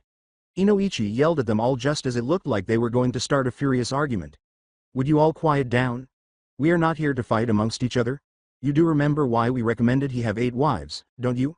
Not only could we arrange to have him be with someone from each of our clans, but we could keep him tied to the village, without risk of him leaving and causing us even more problems by doing so." With her nails digging almost painfully into her palm, Ino balled her hands into fists. At this point, she was absolutely enraged with her father. How is he able to look straight while saying all of that? How can they all be acting as though Naruto isn't a person and discussing him in this way? How could they have done it? Seeing that Ino was on the verge of tears, the others scowled. In actuality, they all felt deeply wounded and deceived by these individuals they had placed their trust in. They truly didn't know what to think of their parents or any of the other clan heads present anymore because what they were doing was so wrong. Inoichi started talking again, clearly speaking to the others. "With the way my daughter has been behaving of late, and with how often she talks about Naruto-kun, it is clear she has developed something of a crush on the boy. When she told me of the attack Sasuke had attempted on her, I was not only shocked at his actions, but by the fact that Naruto had taken the attack in her place. I honestly never expected that of the boy, not with how he's been acting since his return to the village." By this time, Ino was the target of a jealous glare from both Hinata and Hana, which made the young Yamanaka girl withdraw. Even though she was now flushed completely, no one dared to speak. Instead, they persisted in listening in on the discussion. Shibi Aburame said, "That just proves there is still good in young Naruto-kun."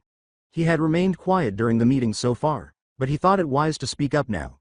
"Our concern has been well-founded, and the CRA was indeed our best bet, but perhaps we were too hasty in pushing this on him?" At this, Shikaku looked at the head of the Aburame clan and shook his head. "No, we weren't. If we had waited too much longer, with the way things have been escalating in the village of late, there is a good chance Naruto would have left the village. Take into consideration who his godparents are for a moment." The head of the Nara clan carried on after observing the others nod in understanding and close their eyes. If Naruto leaves, not only do we lose the heir of the Yondaime, but we lose the last of the Uzumaki clan.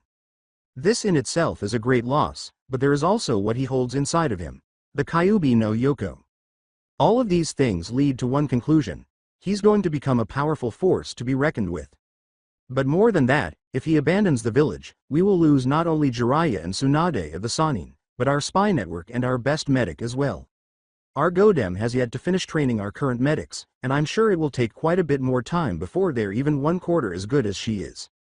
Let's face it, Naruto holds great power in the village and is capable of crushing Konoha in one blow if he so chose. At that conclusion, Heishi nodded and made the decision to speak again. The CRA really was our best bet. We have to look out for our village, first and foremost. Whether Naruto is happy or not is none of our concern. If we can force him to father an heir with one of our children, or anyone in any of our clans, he would be forced to stay here in the village and protect it as he was meant to do in the first place. As much as I dislike saying this after all he's done, Jinchuriki were meant to be weapons, and Naruto would make a fine one. At this point, Hana, Kiba, Ino, and Hinata were trembling with anger and wanted nothing more than to beat their parents to death. They stayed silent and kept listening to the conversation, though, because they knew that things would not go their way. Choza finally made the decision to speak. The Akamichi head looked at Inoichi and shook his head, letting out a frustrated sigh. I'm more concerned about our children.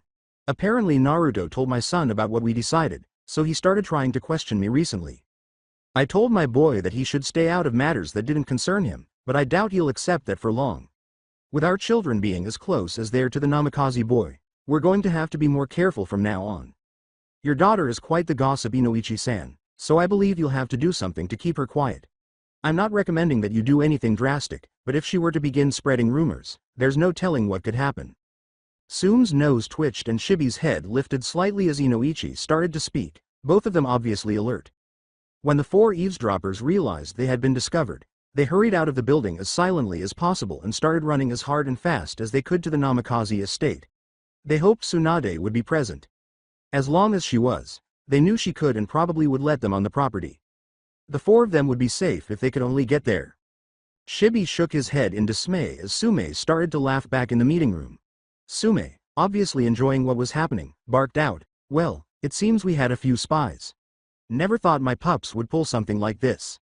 Shibi Aburame, obviously worried about what would happen, spoke up and nodded his head. Ino, Hinata, Kiba, and Hana. My Kakaichu had been observing them for a time, and I made sure to plant a few on each of them. I doubt they will make it too far. At this point, Shikaku sighed and got up from his chair, followed swiftly by Inoichi and Choza. This is so damn troublesome. Come Inoichi, Choza, it would seem we have to do something about our dear children. We can't have them revealing this to anyone else after all. Namikaze estate. A moment later the foursome saw Tenten beating on them as they got closer to Naruto's house's gates, demanding that Naruto let her in. Kiba collapsed to his knees as he reached her. He started to worry because he was feeling far more worn out than he should have. The Inuzuka heir saw his allies fall to the ground, unconscious, before he could speak. He glared up at Tenten and swore, his vision becoming hazy as he fainted too quickly. Fortunately, Tsunade was on her way back to the compound. Naturally, she decided that a nap was in order because she was extremely tired and had some alone time. But as she got closer to the compound, the Godem Hokage noticed Tenten at the gates, attempting to wake them all up after witnessing 4 people pass out. The buxom Hokage hurried over to them, flung open the gates, and told the barrier that the 5 guests were welcome. She asked Tenten to assist her in getting the 4 inside the barrier as soon as possible after realizing that something was seriously amiss. Tsunade Senju saw the former Ino Shikacho trio running toward the estate as soon as she slammed the gates shut.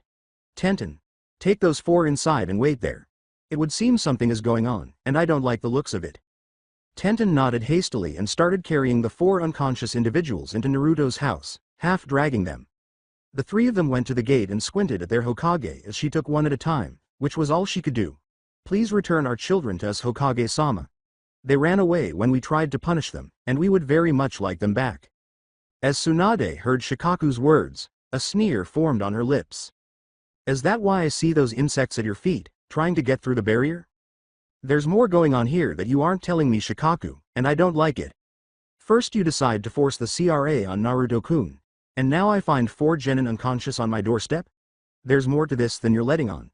I will find out the truth one way or another, and if those children happen to know what it is, I'll gladly hear it from them. Now, if you three know what's good for you, you will either tell me the truth or leave before I get angry. Which will it be?" At that, Inoichi scowled and turned away from the Godem. "Whatever you hear from them will most likely turn out to be simply gossip, Hokage-sama. My little girl is famous for her gossiping ways, so it's impossible to trust her word for anything." Choza turned to follow Inoichi after observing him leave.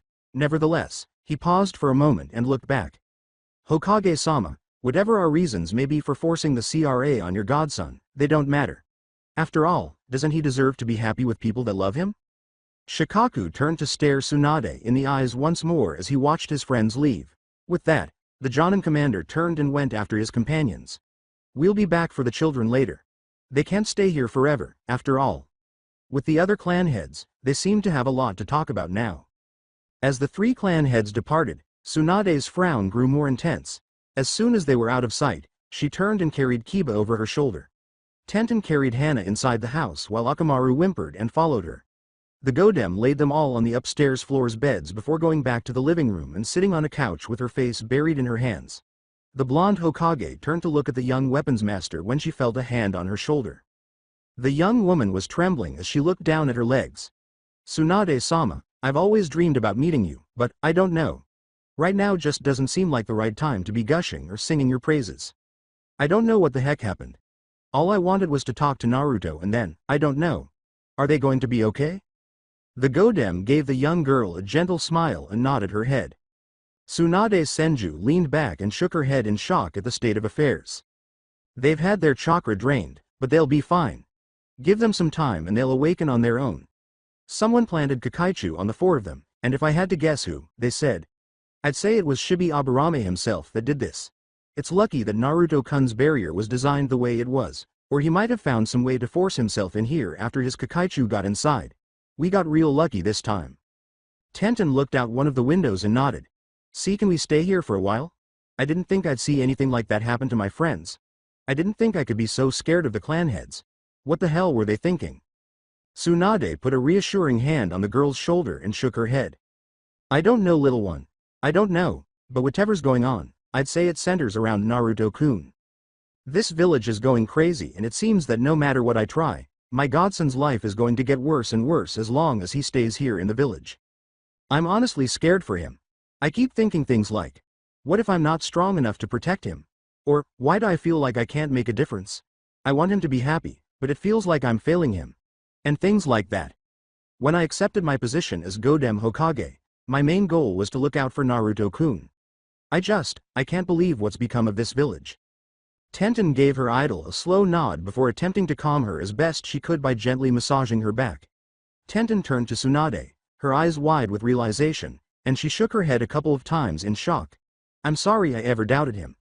If this is what he's had to deal with all this time, and if this is how bad things have become," Tenten said. "This is what he meant the other day. I thought Naruto was just being a paranoid jerk, but, could he have seen this coming?" After blinking a few times, Tsunade turned to face Tenten. "What do you mean? What are you talking about?" Tenten, who was obviously struggling right now, shook her head and started to laugh. Tenten buried her face in her hands for a while with tears stinging her eyes. "After he stormed out of the Hokage Tower after that meeting about the CRA, Ino and I followed him to Ichiraku Ramen. He told us about what happened, and then proceeded to ask Ino something along the lines of, if it turns out your father is an enemy, whose side will you choose? He knew something like this would happen, I'm sure of it. Why didn't I just trust him? I was so mean to him." The girl was forced to put her head on the Godem's shoulder as the Godem scowled and embraced her tightly. Tsunade sighed and gave the girl a tighter hug while grinning down at her. "Don't beat yourself up over it now. Naruto is a great judge of character from what I've noticed, and he's got great intuition. I think he was just trying to prepare Ino for what was coming, in his own, unique way of course." Tenten grinned and nodded as the Senju began to introduce them, saying, "I think that might help you a bit. Let's properly introduce ourselves to one another, and I'll share the story of my first meeting with Naruto." In the meantime, Jiraiya had been as quick as Team Anko to realize that there had been a battle of some sort nearby. But the Toad Sannin went to look into it while Team Anko passed by to carry out their mission. Finding the scene of the fight and the 4 Konoha ninja who were present hadn't taken him long. He landed, walked over to a woman with a familiar mop of black hair, and put his hand on her shoulder. As he surveyed the scene of what must have been a bloody conflict, the white-haired man asked, "Shizune, what the heck happened here?" Shizune initially appeared surprised to see Jiraiya, but she soon controlled her emotions and carried on tending to Genma and Reido's injuries. "We were on patrol as per Tsunade-sama's orders. While taking a break, we sensed a presence nearby that we weren't familiar with. These two went to investigate, and when they didn't return, Iwashi-san and I figured something was wrong. We found these two like this. Whoever did this to them is probably still nearby. I'm not sure who they are, but they have to be stopped." Jiraiya scowled at this, gave a slow nod, then called forth one of his toads and gave it a gentle pat on the side. "Take these four back to the village. Shizune, continue your medical treatment at the hospital, you'll have an easier time of it there. And make sure more rooms are prepared just in case. I have a feeling things are going to get ugly." Shizune shook her head, looking down at Jiraiya. "What do you mean, Jiraiya-sama?" With a quiet laugh, the old Sannin looked back up at the woman. Team Enko and Choji Akamichi were sent out to retrieve Sasuke Uchiha. Whoever those two fought, they're likely the same people sent to retrieve him for Orochimaru. If these enemies are strong enough to do this to a couple of highly skilled Jonin, or Tokubetsu Jonin in this case, I think it's safe to say that some medical attention will be required. I'm just not sure how much. Shizune nodded and screamed at Jiraiya to do whatever it took to keep them alive. The four were soon being carried back to the village by the toad that had been called. Jiraiya immediately fled back into the trees after they had left. He knew he had to move quickly to keep his word to Naruto because he could already hear the sound of battle in the distance. A moment before, Team Enko Shikamaru turned to Neji and nodded at him to use his Byakugan, White Eye, to look around as Team Enko discovered what appeared to be many threads on the ground. Following his instructions, the Hyuga prodigy looked around and identified a strange container and 5 people up ahead. Naruto decided it was time to speak up and informed his teammates of this. The Namikaze nodded his head while staring into his teammates' eyes. "If I had to guess, I'd say these threads are their way of keeping an eye out for enemies. That battle site we passed by. Could you see what condition our enemies are in? If they've set up something like this, I have a feeling they're not in the best shape right now." Neji chose to explain what he saw after nodding in agreement with that logic. "It looks like they're trying to recuperate. I don't see anything more than superficial injuries, so if they had been injured in that fight, my guess is they have a medic on their side." At this, Naruto closed his eyes and nodded his head. He put a hand to his chin, gave it a light rub, and lapsed into his own reverie. "Can you sense anything about our enemies from here, Kuroko-chan?" "Sorry Naruto-koi, but we're a little too far for me to get an accurate reading on any of them. I do feel something evil radiating off of 4 of them though. If you approach them, it's best to be careful," Kuroko replied with a worried voice. After slowly nodding his head in agreement, the blonde Namikaze opened his eyes. "Kuroko-chan, thank you. I believe I have what it takes to give us the upper hand in this situation." Naruto wore a slight smirk as he looked around at his team. "I think our best course of action at this point is to send clones disguised as the 5 of us ahead to distract them. It's a tactic I used when Hokage-sama, Shizune-chan, Jiraiya, and I encountered Orochimaru on that mission I undertook recently. Orochimaru had planned to kill me, so I used clones disguised as Shizune, Katsuyu, and myself to distract him. In this case, the theory works pretty much the same, but..." Naruto swiftly called forth 5 Kage Bunshin while glancing around at his team, and he saw 4 of them hang it into his teammates. "These clones will trick them into thinking we fell into their little trap they have laid out for us. They'll avoid the obvious threads so as not to be too obvious, and once they drop in on our enemies, I'm sure they'll be taken out. As soon as they realize that they just destroyed a bunch of clones, that's when we ambush them and take the advantage. What do you guys think?" Shikamaru nodded his head in agreement with Naruto's logic. He looked away toward their adversaries after a brief pause. "We do have some advantages in this situation. They don't know our abilities. Therefore it's highly unlikely they'll be able to predict that these clones are exactly that. Clones. There's also the fact that they are exhausted after their recent battle. So, while we do indeed have some advantages, one would think we could easily take them out." The Nara opened one eye, shook his head, and sighed. "Unfortunately, we don't know the full extent of their abilities, and Neji revealed that they most likely have a medic in their group. We are without a medic of our own. If any of us falls, there's nothing we can do but hope for the best, or retreat and fail in our mission. While we err on the side of caution, they don't have to. In the end, the advantages and disadvantages of both groups cancel each other out." We are on even ground and therefore should not let down our guard just because we think we have the true advantage in this situation. After giving this a nod, Anko turned to face the enemy ninja. We don't really have the time to think up some kind of foolproof plan.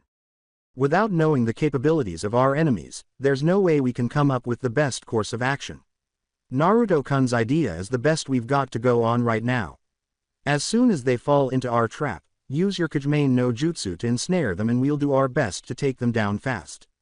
If that plan fails, well, the snake mistress was chuckling to herself, we'll just have to think on our feet and hope for the best.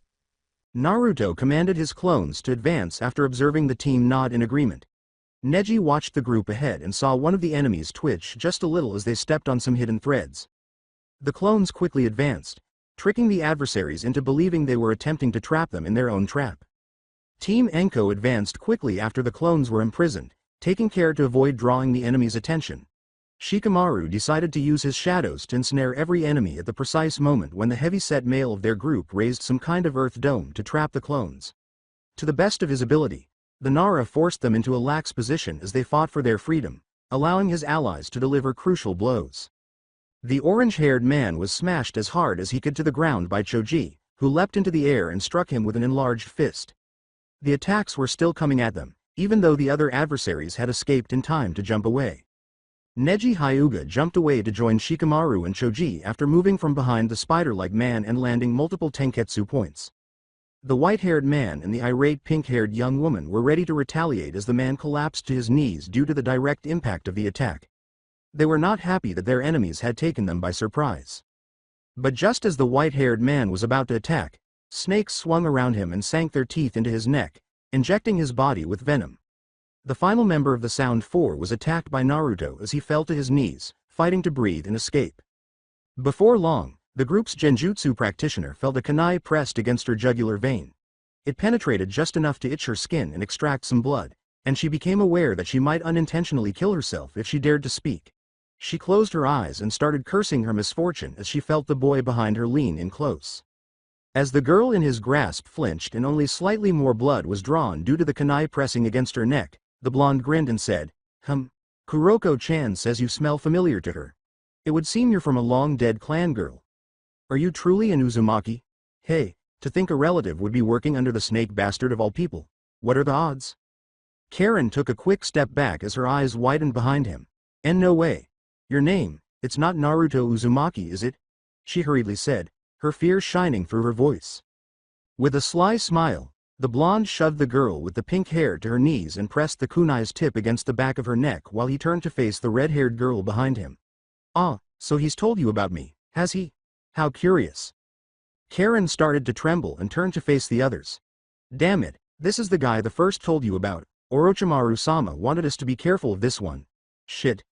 Guys, do something already. Activate your fucking curse marks.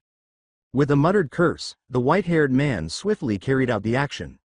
The leader of the Sound Four tore the snakes from his body and stood up after leveling up his curse mark. He was still in pain from the venom running through his body, and the paralysis effect was still making it difficult for him to move, but at least he was on his feet. The white-haired man smirked slightly as he looked around at the others. Jirobo, Kidomaru, Tayuya. Do it, activate your marks. We don't have any choice right now. We have to get the Uchiha to Orochimaru-sama even if it costs us our lives. Naruto held Tayuya's hair tightly and jerked her head back, flashing the kunai in front of her eyes as Jirobo and Kidomaru activated their curse marks and slowly stood up. The blonde started whispering to her while leaning back close. Your mission is going to fail, Tayuya. I doubt Orochimaru would welcome you back after such a failure, so I'll go ahead and make you a little deal. If you know what's good for you, you'll accept my deal. Understand? Gritting her teeth, Tayuya attempted to activate her mark but was stopped when the blonde Namikaze stabbed her shoulder with his kunai, causing the girl to scream loudly. Naruto leaned in close once more as the tears began to slowly fall down her cheeks. Bad move, Tayuya. Activate your curse mark while I have you in my grasp and you'll die. Now, listen to me and accept my deal. You don't really have much of a choice. Jirobo slammed into the boy, sending him crashing back into a tree as the pink-haired girl scowled at him and was about to nod her head that she was willing to listen. After being assisted to her feet, Tayuya promptly returned to her allies and applied pressure to her wound. Fuck. Orochimaru-sama was correct. This man is absolutely terrifying. The pink-haired genjutsu user moaned to herself, then turned to Jirobo and thanked him before calling him a fatso for her own amusement. When Saken, the white-haired leader, spoke up, Jirobo scowled and was about to respond. Don't start any damn arguments. Jirobo, can you hold this trash off? We need to get moving. The big man turned to the adversaries after giving a slow nod. He knew he would have to come up with another plan to try since his Earth Dome was clearly ineffective and he would not have the opportunity to capture the real Team Enko inside. Saken, I'll hold them off for as long as I can. Take Sasuke and go. With a nod, the now named Saken gave Kitamaru the order to retrieve the coffin in which Sasuke was now staying. Enko swiftly used her Seneashu, hidden shadow snake hands, to try to ensnare the spider-like man as Kitamaru reached for the casket, but she had to dodge just as her snakes were about to hit Kitamaru due to an unidentified attacker's attack. The Team Enko leader had to watch as the man started to lift the casket onto his back while muttering obscenities. What came next was unexpected to all. Naruto suddenly materialized in Kitamaru's face and stabbed him in the eye with a kunai coated in wind. The man clutched at his face and screamed tremendously loudly and painfully. The blonde smirked to himself as the Spider-Man's head literally exploded a few seconds later. That's one. Karen and the other members of the Sound Four each responded differently to Kitamaru's unexpected passing. A terrible fear swept through Karen, causing her to fall to her knees and start shaking. Panic overcame Tayuya as her left brow started to twitch uncontrollably. We are fucked. Jirobo stood motionless, staring in disbelief. When Saken finally called Yukon back to him, he snatched up the coffin and jumped into the trees. The white-haired male looked over his shoulder and shouted at the girls, realizing his allies weren't following. Saken vanished from view after saying, "What the fuck are you two doing? Get your asses up and run. Damn it, Jirobo, whatever you do, don't let them through, especially not that psychotic blonde fucker." His fear drove him to move as quickly as he could while carrying the coffin. Naruto smirked as he turned to face the two Uzumaki women after observing Saken's flight. You're an Uzumaki as well, aren't you, Four Eyes? Karen's eyes widened at this point, and she turned to face Tayuya. Harshly whispering, she walked over to her pink-haired ally and gave her a shoulder tap, jarring her out of her panic. How the hell does he know we're Uzumakis, Tayuya-san? Tayuya gave a headshake. Not a fucking clue. All I know is that right now we need to get away from that shithead as fast as possible. Go Karen, I'll be right behind you. Tayuya activated level 1 of her curse mark and started playing her flute as soon as the redhead next to her nodded and jumped off into the trees. Shikamaru swore and got ready to trap her using one of his clan's techniques, but he had to quickly avoid Hirobo's attack or risk grave injury. The situation had become extremely chaotic, and the Nara member of Team Enko realized that they would either have to reorganize and take action against the enemies in front of them or risk permanently losing Sasuke. He simply did not want to see them fail their first mission as Team Enko. As soon as Tayuya's 3 Doki arrived, they launched attack after attack on Team Enko, forcing them to temporarily withdraw backward. The pink-haired girl nodded her head and narrowed her eyes as she looked down at her obese teammate. Do your job well, Fatso. No matter what you have to do, keep them away. Jirobo turned to Team Enko, sighed, and slowly nodded his head. The heavy-set Jirobo turned to face Team Enko as he activated level 2 of his curse mark after witnessing Tayuya nod and dash off to catch up to Saken and Karen. I'd retort, but there's no time. Get going, Tayuya, and don't let them take Sasuke back. I will buy you as much time as possible. Namikaze Estate in Konoha Shizune sat down on one of the couches as she hurried into the house she shared with Naruto and the others, then turned to face Tsunade and her visitor. Tsunade-sama, I've got news. After scowling at this and apologizing to her brown-haired companion, the blonde Hokage looked at Shizune. What is it? Did something happen? After catching her breath and giving a quick nod, the woman with black hair resumed her conversation. First, I wanted to inform you that while patrolling with my team, we encountered a group of enemy ninja. They defeated Genma and Rado and fled. They're currently resting in the hospital. But Jiraiya-sama informed me that we should keep rooms available for Team Enko. I'm not sure what we can expect, but I wanted to inform you as soon as Genma and Rado had been properly treated. The curvaceous Senju scowled and slowly nodded her head. I understand, Shizune. Now, I want to know what else is on your mind. Did something happen upon your return to the village? Shizune nodded, and Tenten raised one eyebrow in surprise. The woman sighed softly to herself and shook her head. I'm not sure what happened in the village while I was gone, but there's whisperings in the street about some kind of attack planned on Naruto-kun. It sounds like it's going to be a big one. According to the rumors, Asuma's at the head and he's got support from many of the clans. I doubt the clan heads know of it, but I saw many members of the various clans preparing for battle. I'm scared for him, Tsunade-sama. I'm really scared for him. With Akamaru in his arms, Kiba staggered down the stairs and fell into a chair close to the stairs before anyone could speak. At least he was conscious, though he now appeared to be very weak. Hey, I'm not surprised about that. Shoji and I caught Asuma and his group trying to attack Naruto the other day. He's had enough time to recruit more to his side, no doubt. But the women watched as, much to Akamaru's concern, Kiba was now compelled to take a deep breath and lean his head back, his chest slowly rising and falling. They were deeply troubled by what they heard when he eventually spoke again. Ino, Hinata, Oni-chan and I learned why the clan heads, our parents, forced the CRA on Naruto. They had some sinister, ulterior motives, and once Naruto learns of them, I doubt he'll stay in the village for much longer. By now the other three had come in and were sprawled out on a couple of the couches.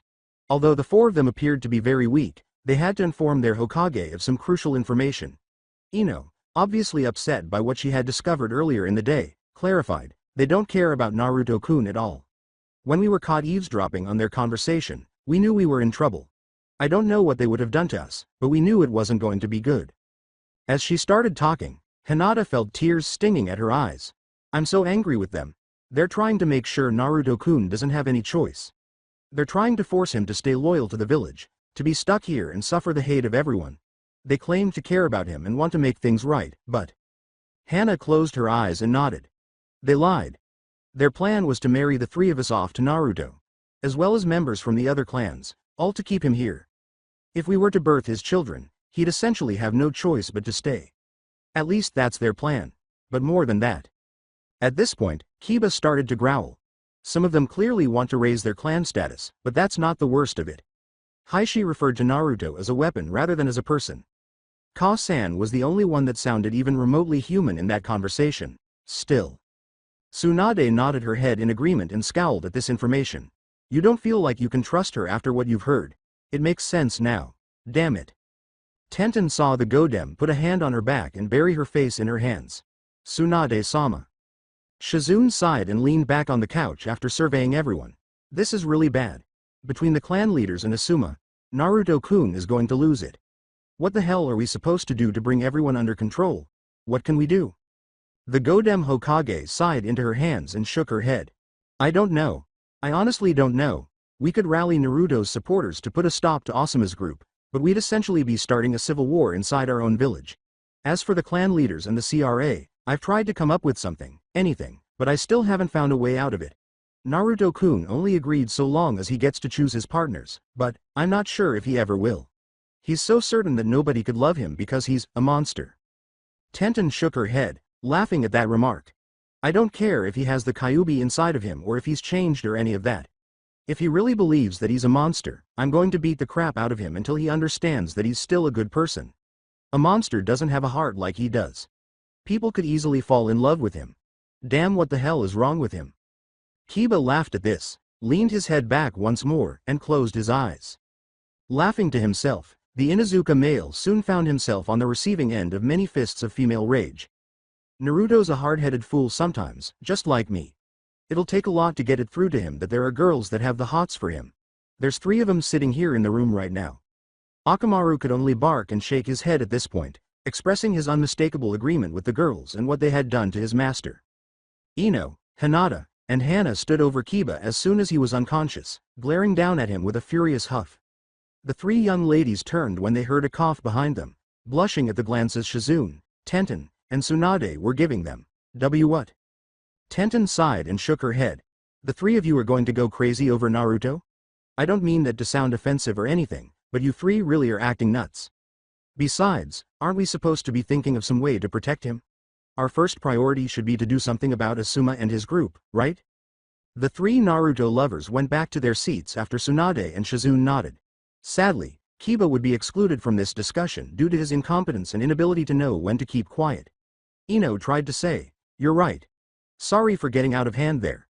But her face turned red. With a sigh, Tsunade started massaging her temples to try to relieve her escalating headache.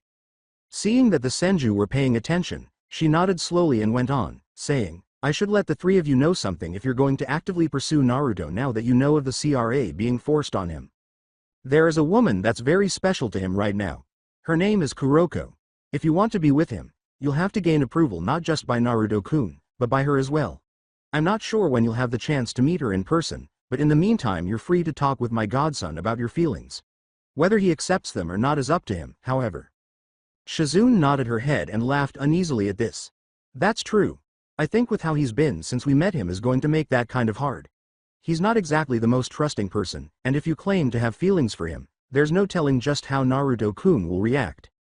With a slight drop in perspiration, the woman with black hair shook her head and attempted to return to the subject. The others in the room nodded in agreement, so the black-haired woman sighed again and looked down at her hands, which were folded in her lap. Anyway, we need to come up with some kind of plan. If only we had more information on those Asuma has recruited, we might be able to formulate some kind of plan.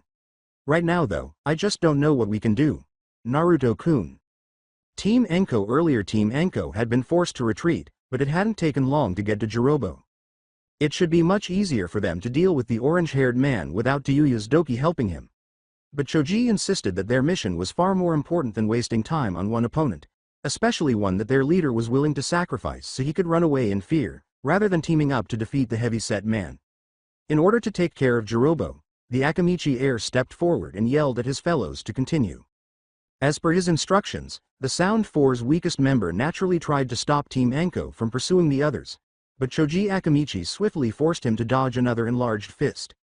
The orange-haired man turned to his opponent and practically snarled at him, scowling as he watched 4 members of the retrieval squad go forward. You fucking fat ass. You're going to regret getting in my way. At the insult, Choji twitched and burst out laughing. The young Akamichi grinned to himself when he saw his opponent's obvious reaction to that. Hey, he, fat ass, you say? Like you're one to talk, being as big as you are. Not only that, but you're one seriously ugly monster with that curse seal activated. You can't beat me, and I'll prove it to you now. Prepare yourself. Choji swiftly used his Buben Baika no Jutsu, partial multi-size technique, to enlarge his left arm and deflect the orange-haired man's attack as Jirobo lunged towards the young man. The strength with which Jirobo launched the attack caught him off guard. The brown-haired Akamichi heir's jutsu failed due to the damage caused by this mistake in judgment, and he was sent flying through a couple of trees. The young Akamichi moaned and hurried forward, this time enlarging his right arm with the Buben Baika no Jutsu, partial multi-size technique. Choji threw his punch forward as soon as he came out of the forest and into the clearing, hoping to overwhelm his opponent with the force of his blow. Unfortunately, this was not to be, as Jirobo seized Choji's fist and launched him into the air, where he would be exposed to potential attacks. Jirobo threw aside Choji's counterattack attempt with his right arm and thrust upwards with his left palm as he leapt high into the air to pursue. The orange-haired male struck Choji hard in the chest with an attack from his Rakenkan, R-hit fist. Fighting style called the Shobukisho, upwards attacking palm, dealing his opponent a lot of damage. Jirobo refused to stop attacking, tightening his hold on Choji's right shoulder before turning around and attacking again. He used the Aso, pressure palm, a downward palm thrust, to attack Choji, striking him so forcefully in the back that he crashed into the ground below. Jirobo landed a few feet from Choji as he stumbled to his feet. The orange-haired man tried to taunt him, but the Akamichi ignored him and took out a small case of pills. With a sigh, he gulped down the green food pill, called the Horengen, spinach pill, and grinned when his chakra came back to him. But the brown-haired boy knew that what he was about to use could kill him, even though he smirked confidently. He had every reason to be concerned because, despite the fact that it was just one pill, this method had such detrimental effects when combined with even one of these pills. The Akamichi quickly cleared his mind of the thoughts, inhaled deeply to relax, and then squinted at the Sound Four member. I hate having to resort to this already, but this is the only thing in my arsenal that could possibly allow me to defeat you at this point. I thought I had grown stronger, strong enough to defend my friends. I want to be of use to them, but if this is as far as I go, so be it. I'll at least have been useful to them in the long run, I suppose. Choji gave his opponent a gloomy smile and advanced at a pace Jirobo had never seen the boy achieve. Choji was gradually accumulating the chakra for a single, potent blow when he unleashed a barrage of punches and kicks on the unwary Sound Four member. Jirobo wasted little time in delivering another of his mighty blows to Choji. The brown-haired man calmly raised his hand and caught the orange-haired man's fist, while the orange-haired man was expecting Choji to fly again. The young Akamichi had to exert some effort to stop his fist, but when it did, he smiled up at Jirobo. He yelled, "It's my turn, Jirobo." Shodan Bakugeki, butterfly bullet bombing. As crystal-clear chakra wings that looked like butterfly wings emerged from his back. Choji was confident that the power of this attack alone would be sufficient to defeat this adversary, even though it wouldn't be as strong as it would have been if he had taken all 3 pills. Jirobo was powerless to stop the Akamichi boy's assault. Choji delivered a punch that was so strong that he slammed the orange-haired person so hard into the ground beneath them that it made a huge impact crater. The Akamichi then used this technique to punch him twice more for good measure before stepping back and observing the gradual fading of Hirobo's eyes light and the opponent's curse seal. Choji grinned as he climbed slowly out of the crater and fell to the ground, his eyelids slowly closing. He saw a white-haired man hurrying to his side with a big animal of some sort as his final sight before fainting. Saken, Karen, and Tayuya. The present Karen was running with Saken and Tayuya, the only 2 members of the Sound 4 left, as quickly as their legs would allow. They would glance anxiously behind them as they jumped from branch to branch in the thick forest, worried that Jirobo would fail and they would be pursued. Tayuya started yelling repeatedly as she attempted to accelerate when Team Enko eventually appeared. Shit. Shit. Shit. Shit. The pink-haired girl was gasping for air and her legs were burning as she made a valiant effort to quicken the pace. Karen's eyes were stinging from the tears. I don't want to die. I don't want to die. The Uzumakis were both very much hoping that there was a way out of this mess, but they were at a loss for ideas on how to do so. However, something flew past them as Saken was ready to throw the casket containing the Uchiha to Tayuya. They halted abruptly as they heard the blonde Uzumaki yell, "Futon! Bakuhatsutekina no Dangan, wind release, explosive air bullets," and saw the ground leveled by a tremendously strong wind explosion. As the 3 sound nin turned to face Uzumaki and his team, their faces were filled with fear and perspiration. Tayuya made the decision to speak again. The pink-haired girl thought she was going to die when she saw Naruto staring at her. "We're so fucked." She prayed only that she would die quickly and painlessly. The blonde Namikaze turned to face his team leader and gave her a composed nod. "Anko ne-chan, remember what we talked about." With a slow nod, Anko turned her gaze from Saken to Naruto. "Of course, Naruto-kun. Go ahead and do what you need to do. Family is precious after all, and if you can save them, then by all means do it. Neji and I can handle the pretty boy there." Flashback. Just a few minutes ago Naruto abruptly broke the lull they had been in as they jumped from tree branch to tree branch, rapidly gaining ground on their targets. "Team, Anko ne-chan, I need to request something before we reach those 3. Neji nodded his head and raised an eyebrow. "What is it you need, Naruto-san? If there is anything we can help with, I'm sure we'd be glad to assist you." The blonde smiled a little when she saw the others nod in agreement. "Don't ask me how I know, but Tayuya and the redhead, I think Tayuya called her Karen, they're both Uzumakis." Their eyes grew wide at this, and Anko nearly stumbled. "Are you absolutely sure, Naruto-kun? What are you planning to do?" Naruto rubbed the back of his head and looked forward again, chuckling softly at this. "I don't want to kill family if I can help it. Please let me talk to them. I'm sure I can convince them to return home with me." At this, Shikamaru scowled and shook his head. "Are you sure that's wise? They're loyal followers of Orochimaru, and I doubt that they'd betray him knowing what he's capable of. I'm sorry, Naruto, but I don't think even a familial bond is enough to save them." With a shake of his head, Naruto looked down. "I understand that it will be hard, but I'm positive I can keep them safe from that snake bastard. If Shika-san can help me capture the 2 of them, I'm positive I can sway them to my side. I'm absolutely sure of it, please just trust in me." Anko glanced at Neji and Shikamaru to see how they responded. While Shikamaru remained apprehensive, Neji appeared open to fulfilling Naruto's request. Anko sighed softly and gave Naruto a warm smile while nodding her head. "Do what you feel is right, Naruto-kun. Neji and I can handle that white-haired freak, so you just do what you need to do. Good luck." Shikamaru sighed at this point and chose to also nod his head in agreement. "As you wish, Naruto. I'll help you capture them. Once captured, I will hold them for as long as I am able. You have that time to convince them to join us, or we'll be forced to kill them. Is that acceptable to you?" The blonde nodded and smiled at his pals. "Of course. I won't even need half that time, I'm sure of it." Now Saken passed the coffin to Tayuya in a short amount of time. He confronted Team Anko, telling her to protect it, hoping to stall them long enough for his teammate to escape. His plan didn't exactly work, though, because the white-eyed Hyuga slammed his open palm against his cheek after suddenly appearing at his side.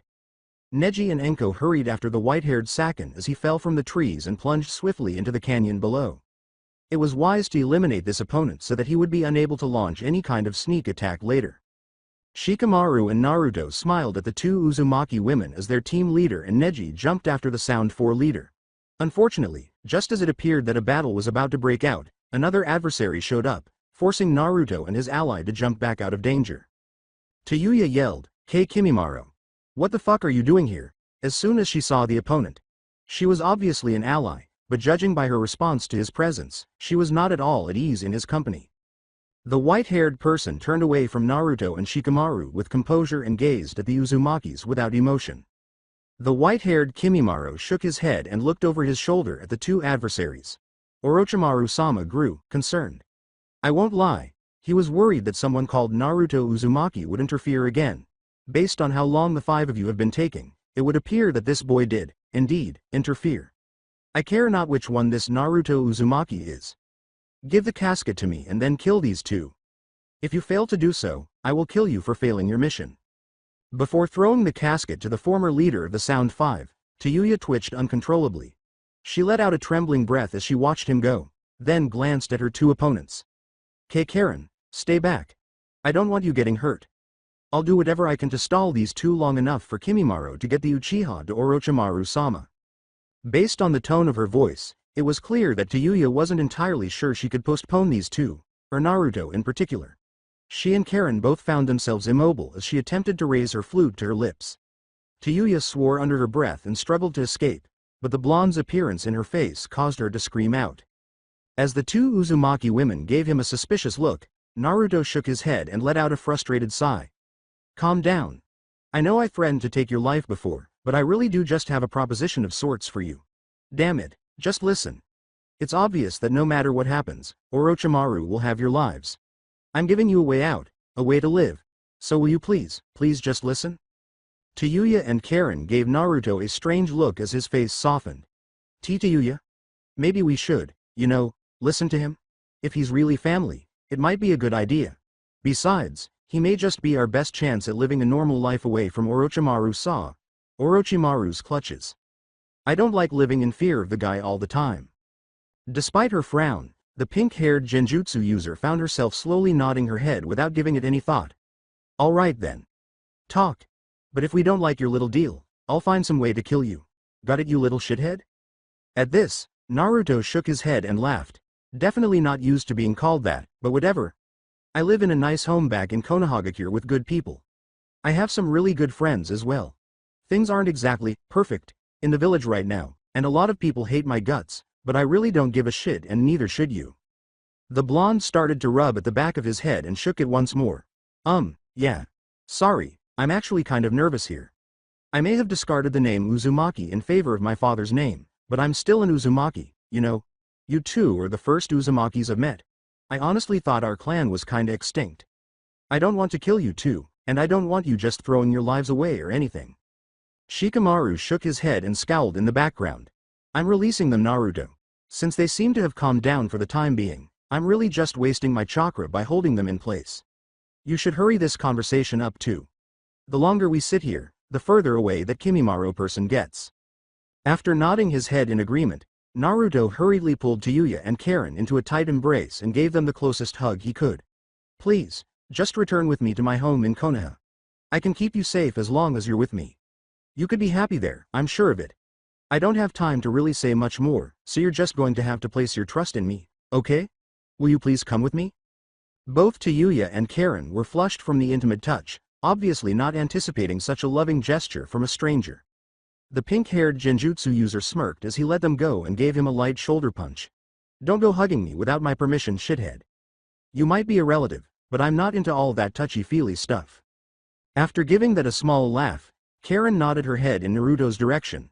I don't know about Tayuya-chan, but I'll go with you, Naruto-san.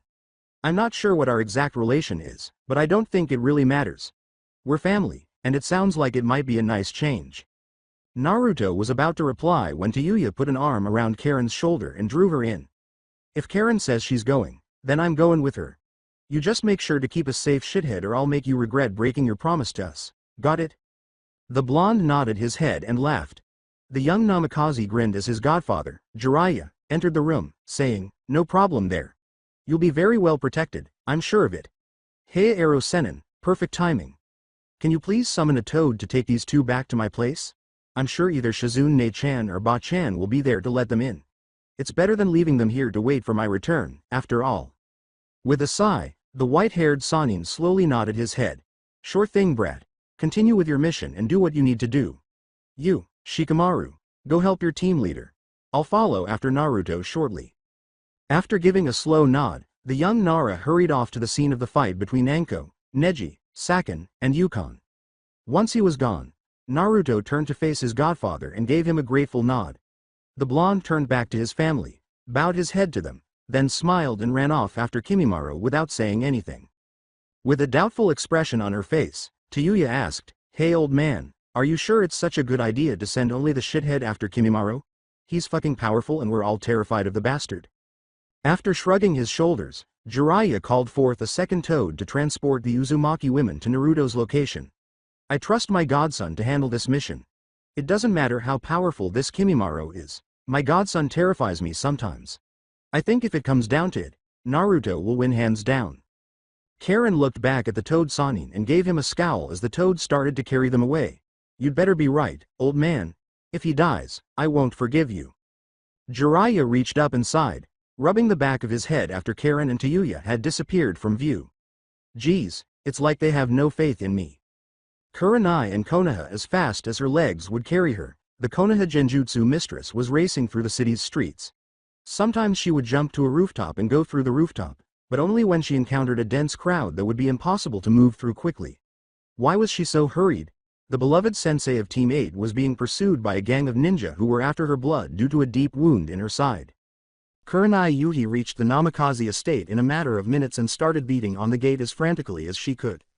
Just as her attackers were closing in on her, Shizune hurried over and ordered the barrier to allow the Genjutsu mistress to enter.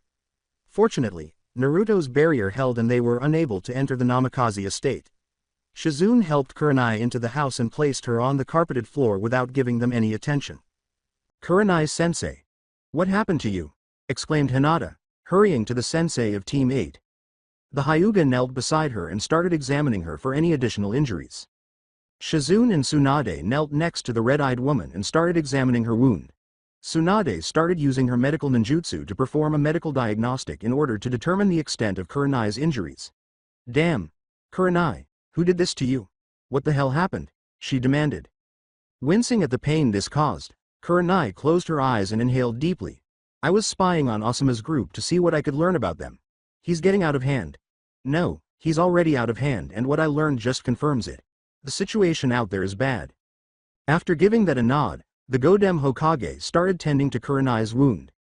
"Shizune informed us of the rumors, but we don't know any specific details other than the fact that members of some of the more prominent clans are involved. Tell us what you learned." Kurenai opened her eyes and gazed into the Godem's eyes as instructed. "Firstly, they got Kakashi Hitaki involved. I'm not sure why he joined Asuma in this foolish crusade of his, but he has. Other than that, Shizune-san's information is correct. They do have numerous members from each of the clans. There are at least 100 people involved, and they have backing from Danzo Shimura. I'm not sure if the elders are involved or not, but at this point I don't think they are. I don't think they even know about this." Tsunade shook her head and scowled at this information. She spent little more time tending to Kurenai's injuries. Nevertheless, Kurenai Yuhi tried to sit up, but the Godem and her helper gently pushed her back down. "Don't try to sit up. You may have been healed, but I don't want you moving just yet," Tsunade clarified. Tsunade Senju took a moment to gather her thoughts before continuing. "If Danzo's backing them, we should probably expect more of his route to assist them from the shadows. He's already sent them after Naruto-kun before, and I doubt he's at all happy about Naruto killing his men." This news caused Kurenai's eyes to widen a little, and then she laughed quietly to herself. "That might explain those masked men that attacked me. I didn't even sense them until I felt this horrible pain in my side. I have no idea how I managed to escape, they were so fast. Asuma's group isn't joking around." They're killing anyone who sides with Naruto or tries to stop them. I watched them cut down an Inuzuka clan member for arguing against Asuma's plan. He never even had a chance. The women in the room exchanged glances before lowering their gazes to meet Kurenai's. I think we had best start packing. I doubt Naruto-kun is going to want to remain, and these people are willing to even kill his friends now. When my godson returns from his mission, we need to find everyone willing to come with us and leave. With wide eyes, Hana turned to face the Godem, obviously taken aback by what she was hearing. What about Konoha? This is our village. We can't just let those monsters run us out. Before responding, Tsunade sighed softly and shook her head.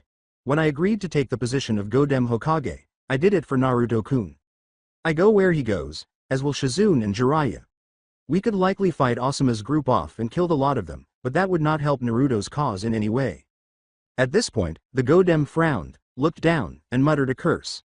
When the blonde Senju saw their interested looks, she closed her eyes and started explaining Naruto's plans to them. I need to be perfectly honest with the lot of you. Naruto confided something in me the other day, and I think it's important that you know what it is. Whether you agree with his plan or choose to side against him doesn't matter, but I can't ask you to follow us without knowing the truth. Naruto noticed someone fighting fiercely with the man who had run off with Sasuke as he emerged onto a vast, picturesque plain. It was not long before the blonde recognized the person. With a smile on his face, the Namikaze hurriedly produced a dozen cage bunshin and dispatched them underground to encircle Kimimaro and await his cue. Naruto rushed forward, using wind chakra to increase his speed, and slashed their enemy with a kunai, but the man's bones stuck out of his body and stopped his blow.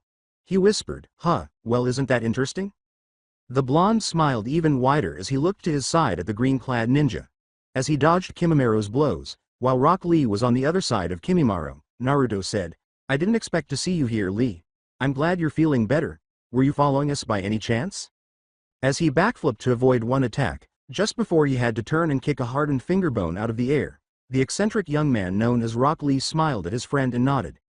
Lee explained, grinning broadly at his friend as they continued to avoid attack after attack, "I was worried, Naruto-kun, and thought that you might need help.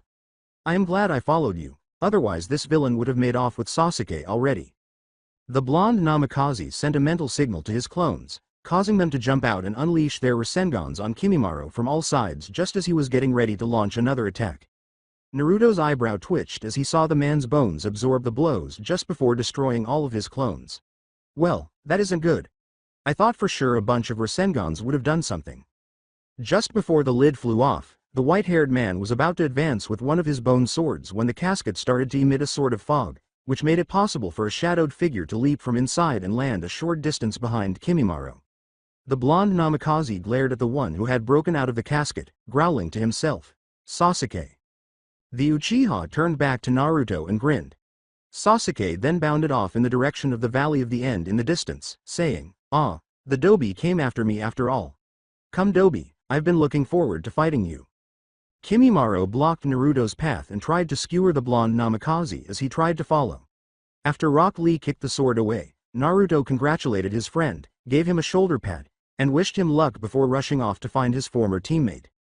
The bushy-breasted ninja jumped back and assumed the classic Goken position again. "You will not interfere in what is bound to be a wonderfully youthful fight. Besides, I am your opponent right now and you have yet to defeat me, my most youthful of opponents. Come, let us continue." A short while later, the Valley of the End. It was simple to identify his target when Naruto arrived and strode out to stand atop the Shodem Hokage's head that was carved into the cliffside. Sasuke stood on top of the sculpture of his ancestor, Madara Uchiha. They both continued to clench their hands into fists and then, a short while later, unclench them while glaring at one another. "Welcome Dobi."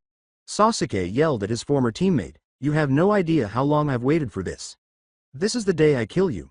He thought that this would be the ideal location for our fight. With a sly smile, Naruto Namikaze crossed his arms over his chest. Naruto grinned devilishly as he readied himself for battle and started focusing chakra to his feet. "Hello again, Teme. I haven't seen you since you tried to kill Ino. I think it's time I pay you back tenfold for that small wound you gave me. Tell me boy, how many pieces would you like me to tear you into? 6? 10? Ooh, perhaps you'd like me to cut your head off and cut the rest of your body into tiny little pieces? I like that idea. It sounds like so much fun. I am going to enjoy killing you, Sasuke." Karen and Tayuya couldn't help but worry as the toad carried them to what they thought was Naruto's home on the edge of the Konohagakure village. The village appeared to be very busy right now, and Karen could tell that there was a lot of fighting going on inside the village's walls. It wouldn't be safe to enter the main part of the village at the moment because, if she had to guess, there was a civil war going on in Konoha. When they arrived at what looked like an estate, the toad waited for the women on its back to jump off, then grinned and vanished in a cloud of smoke. Karen Uzumaki walked up to the compound's gate, put her hand against it, and watched as a barrier appeared to bar her entry. She frowned and thought of trying to break the barrier with her own seal, but a black-haired woman hurried over from inside the big house. When they arrived at the gate, the woman started interrogating them. "Who are you two? What are you doing here?" After scowling at this, Tayuya raised her voice harshly and said, "Hey bitch, isn't it polite to introduce yourself first? But fine, I'm Tayuya Uzumaki. Shit, I mean, Naruto sent us here. So, you gonna let us in or what?" Karen bowed her head and gave the black-haired woman a courteous smile. "My name is Karen Uzumaki. It's just as she said. Naruto sent us here to seek sanctuary in his home. Perhaps you could let us in so we can talk?" Shizune nodded her head and gave them both a courteous smile, even though she had just been called a bitch. As she opened the door for them, she said, "My name is Shizune. It's a pleasure to meet you both." She led them through the gate and into the house, where the rest of the group was waiting in the living room. Tayuya glanced around at everyone and blinked. "Whoa. This is a lot of people. Do you all live together or what?" Tsunade let out a sigh and shook her head. "No, circumstances brought us together today is all. Anyways, the name's Tsunade Senju, Godem Hokage of Konohagakure. Though, based on what's happening in the village, it won't be for much longer," she clarified. "Now, who are you two and what are you doing here?" After glancing at the numerous bags, sealing scrolls, and other items strewn about, Karen's gaze finally fell on Tsunade. I'm Karen. Karen Uzumaki. This is Tayuya Uzumaki. Naruto sent us here to seek sanctuary in his home. What exactly is going on here? It felt like a civil war is going on out there." Kurenai shook her head and sighed at this. The Genjutsu mistress looked into Karen's eyes and started to explain, "So it's gotten that bad, huh? Damn." She started, but was cut off by Tsunade's glare. "A lot has happened in the village since Naruto became a chunin. He already was hated by most of the populace for what he contains," she said. Ino shook her head and scowled at the Godem Hokage. "Hokage-sama, it's not like it's a secret anymore. What's the harm in letting them know about it?" Tayuya folded her arms beneath her bust and scowled. "What is it? What the hell are you hiding from us? I think we deserve to know whatever it is you're hiding from us. He's a clanmate, damn it." Tsunade buried her face in her hands, shook her head, and let out a sigh. She inhaled deeply and exhaled slowly before raising her head once more and meeting Tayuya's eyes. "Naruto-kun is the Jinchuriki of the Kyubi. That's why people hate him so much. They believe him to be the Kyubi incarnate." Incredulous, the pink-haired Genjutsu practitioner shook her head. "How stupid can these people get? Don't they understand how seals work?" she said. As he completed packing everything he was supposed to pack, Kiba shook his head. "They're a bunch of ignorant assholes.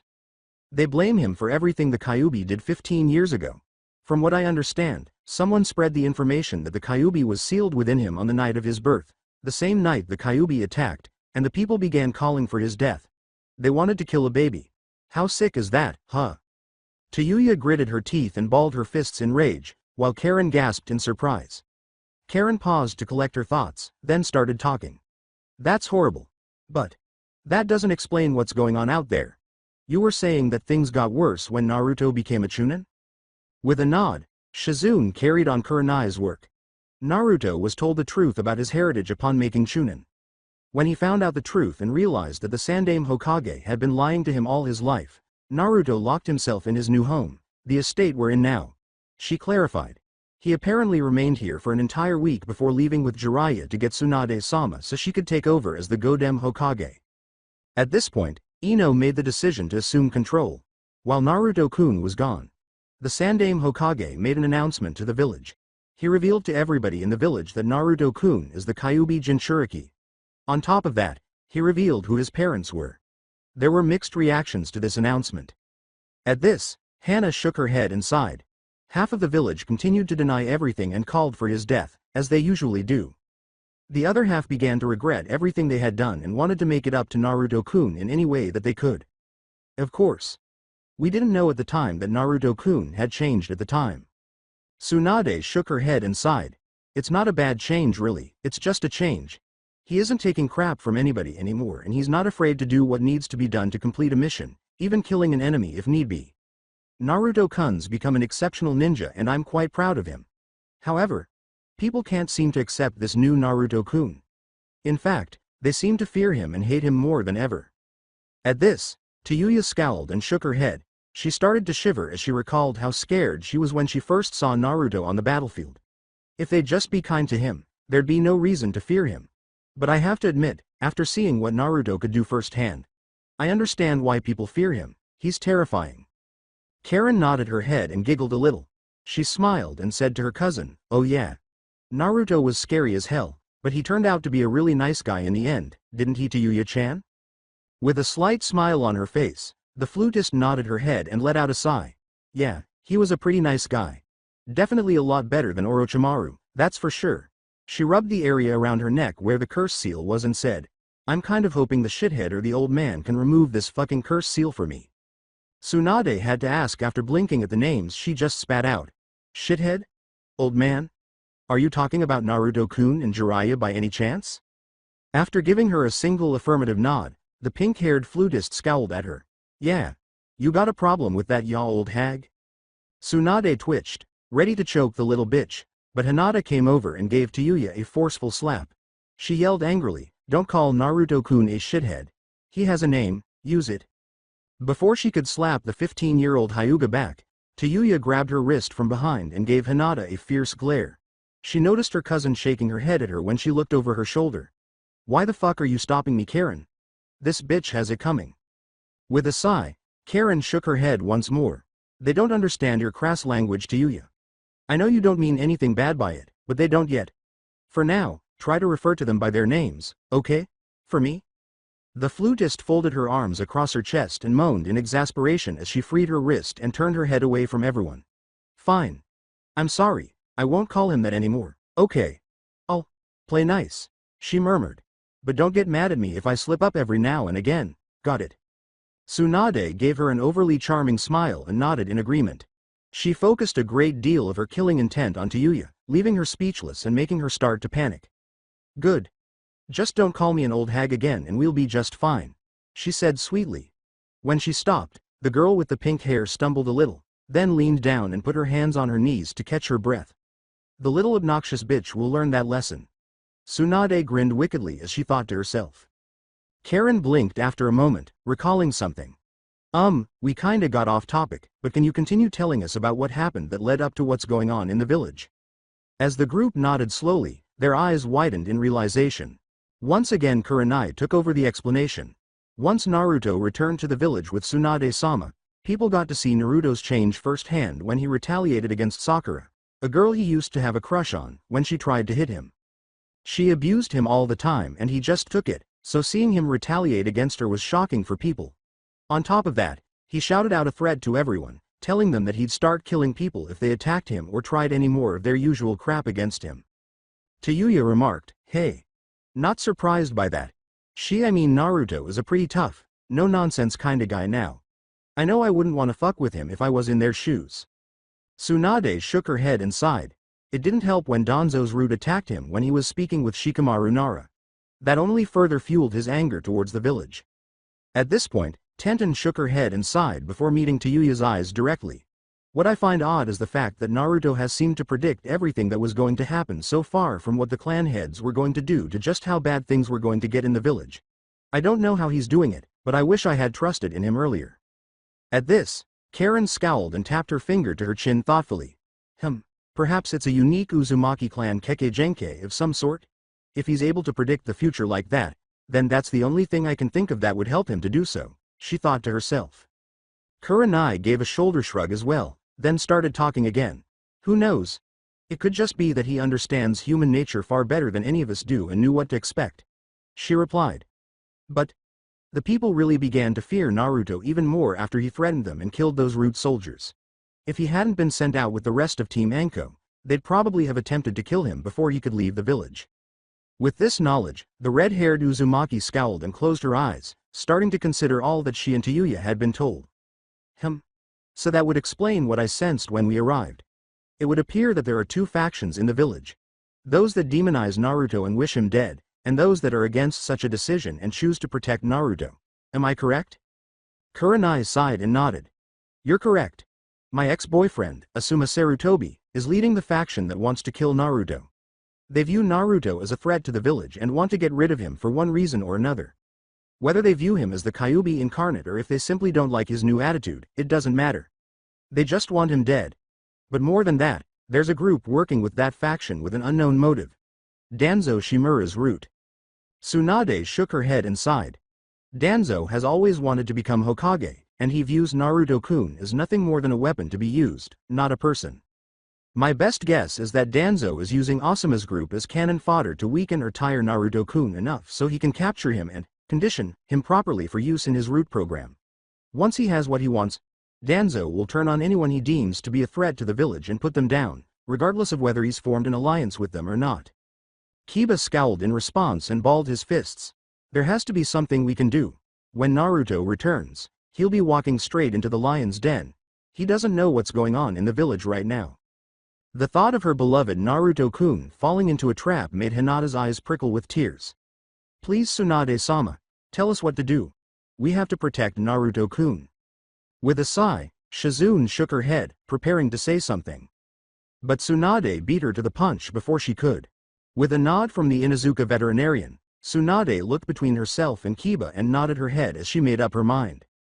We're going to fight. We don't have any other choice. But we're going to be smart about it. We're going in teams, and we're going to grab essentials from the marketplace. Hana, you need to retrieve the Haimaru triplets from the Inuzuka compound, correct? She asked. Then you and Kiba will head straight for your compound and retrieve them. Afterwards, I want you two to start moving in a clockwise circle throughout the village, moving in a spiral pattern, taking out any enemies you find. Only attack if you're attacked. We don't want to antagonize those that are on our side. She turned to Hinata and started giving her instructions. When they nodded to indicate that they understood her instructions, she turned to Kurenai. Hinata, you, Ino, and Tenten will head for the marketplace to collect whatever you can in terms of essentials. Weapons, food and drink, clothing, whatever you can find, you take it all and store it in those extra storage scrolls. Do you understand me? She said. The gorgeous and curvaceous Godem Hokage sighed and gave her orders. Kurenai and Shizune. You two will hunt down Asuma and Kakashi and put them down. Kill anyone that gets in your way. Do not hesitate. Kurenai sighed and nodded in comprehension, saying, Yes Hokage-sama. I never thought it would come to this, but we'll get it done. After giving a nod, Tsunade turned to face Karen and Tayuya. You two. I want you both to come with me. We're going to hunt down Danzo Shimura and end his life. I want you two to take down any of his root agents that try to protect him. I'll deal with Danzo. He won't escape justice, I guarantee it, she pledged. Everyone nodded in agreement and proceeded to make sure that everything in the estate was packed before taking a deep breath and going outside. Outside, Tsunade surveyed the spacious house before kneeling and pressing her hands to the ground over a concealed seal to activate it. Suddenly the whole estate vanished, extra features and all, and a great scroll took its place. She quickly put it in one of their bags, sealed it with a scroll, put it in her hip pouch, and turned to her team. You all have your orders. Let's move out. Saken, Yukon versus Anko and Neji. They couldn't help but sense that there was something a little off about their opponent as they stood across from him. Neji went wide-eyed as he activated his Byakugan and examined the odd lump sticking out of his back. Anko-sensei. There's two of them. That lump on his back is another person. Don't let your guard down, he cautioned her. Anko glanced at the odd twins and nodded. She raised her kunai to her mouth and licked it sensuously, asking, that kinda gives all new meaning to the term, attached at the hip, doesn't it? Ah well, 2 on 2, that seems fair enough to me, but still, we can take ya. What say we play a little, Which one of you freaks wants to die first? Freak number 1 or freak number 2? With a sneer, Saken sealed his dragon hand and charged forward, yelling, multiple connected fists. His attacks were quick and came at Anko Midarashi. The sight of an arm emerging from her opponent's arm somewhat perplexed Anko. Then she understood that this man and his supposed brother must have some sort of Kekkei Genkai. Hidden shadow snake hands. She yelled as she swiftly sidestepped Saken's attack and thrust her hand out. As Saken felt the snakes bite into his neck, shoulder, and right arm, Releasing their venom into his bloodstream once more, he muttered, "Crap." He pulled out a kunai and swung at the snakes, growling at this, but Anko drew back too fast for him to kill the small annoyances. The auto ninja complained in exasperation as he started to feel dizzy and swiftly applied his level 1 curse mark once more to combat the effects of the venom and exhaustion. He yelled angrily, "You'll pay for that, you bitch." Yukon abruptly yelled, "Brother, watch out," alerting his brother to an approaching assault. Saken spun around and jumped backwards, directly toward an Anko who was waiting, as he saw Neji's palm approaching his chest. Upon realizing this, he swore and spun around once more, attempting to divert her attention by brandishing a kunai. The hurriedly thrown kunai was easily deflected by the snake mistress, who grinned at Saken. "Is that really all you've got? Seems to me like you're holding back on us. Not a wise move." She chided. She mentally yelled, "Fire release. Phoenix Sage fire technique," as she flipped through hand seals, and then spit out a series of tiny fireballs at her opponent, observing his struggle to avoid them all. Saken froze in the middle of the attack, unable to move an inch. This frightened him, and he screamed in horror as he saw a fireball fly straight at his face. When it hit him, he stopped yelling because his throat was impaled by a hidden shuriken inside the fireball, and his face was also on fire. After the attack was over, Saken went to his knees and Anko and Neji looked past him to see Shikamaru standing a short distance away, his shadow drawing back to him. His smirk said, "Shadow imitation successful. I highly doubt he'll be getting up from something like that." Anko laughed and gave a nod of agreement, looking back at the twin as he unplugged himself from his brother and started to look for any signs of life. She said, "Thanks for the assist, Shikamaru. Now for the other one." In an unsuccessful attempt to wake his brother, Yukon shook him. His brother was no longer breathing, and his eyes were dead. The man with the white hair stood up and turned to glare at his three adversaries. He yelled, You killed my brother. You will pay for what you've done," before turning into a hideous monster and applying level 2 of his curse mark. At that moment, he appeared to vanish. "What the heck? Where'd he go?"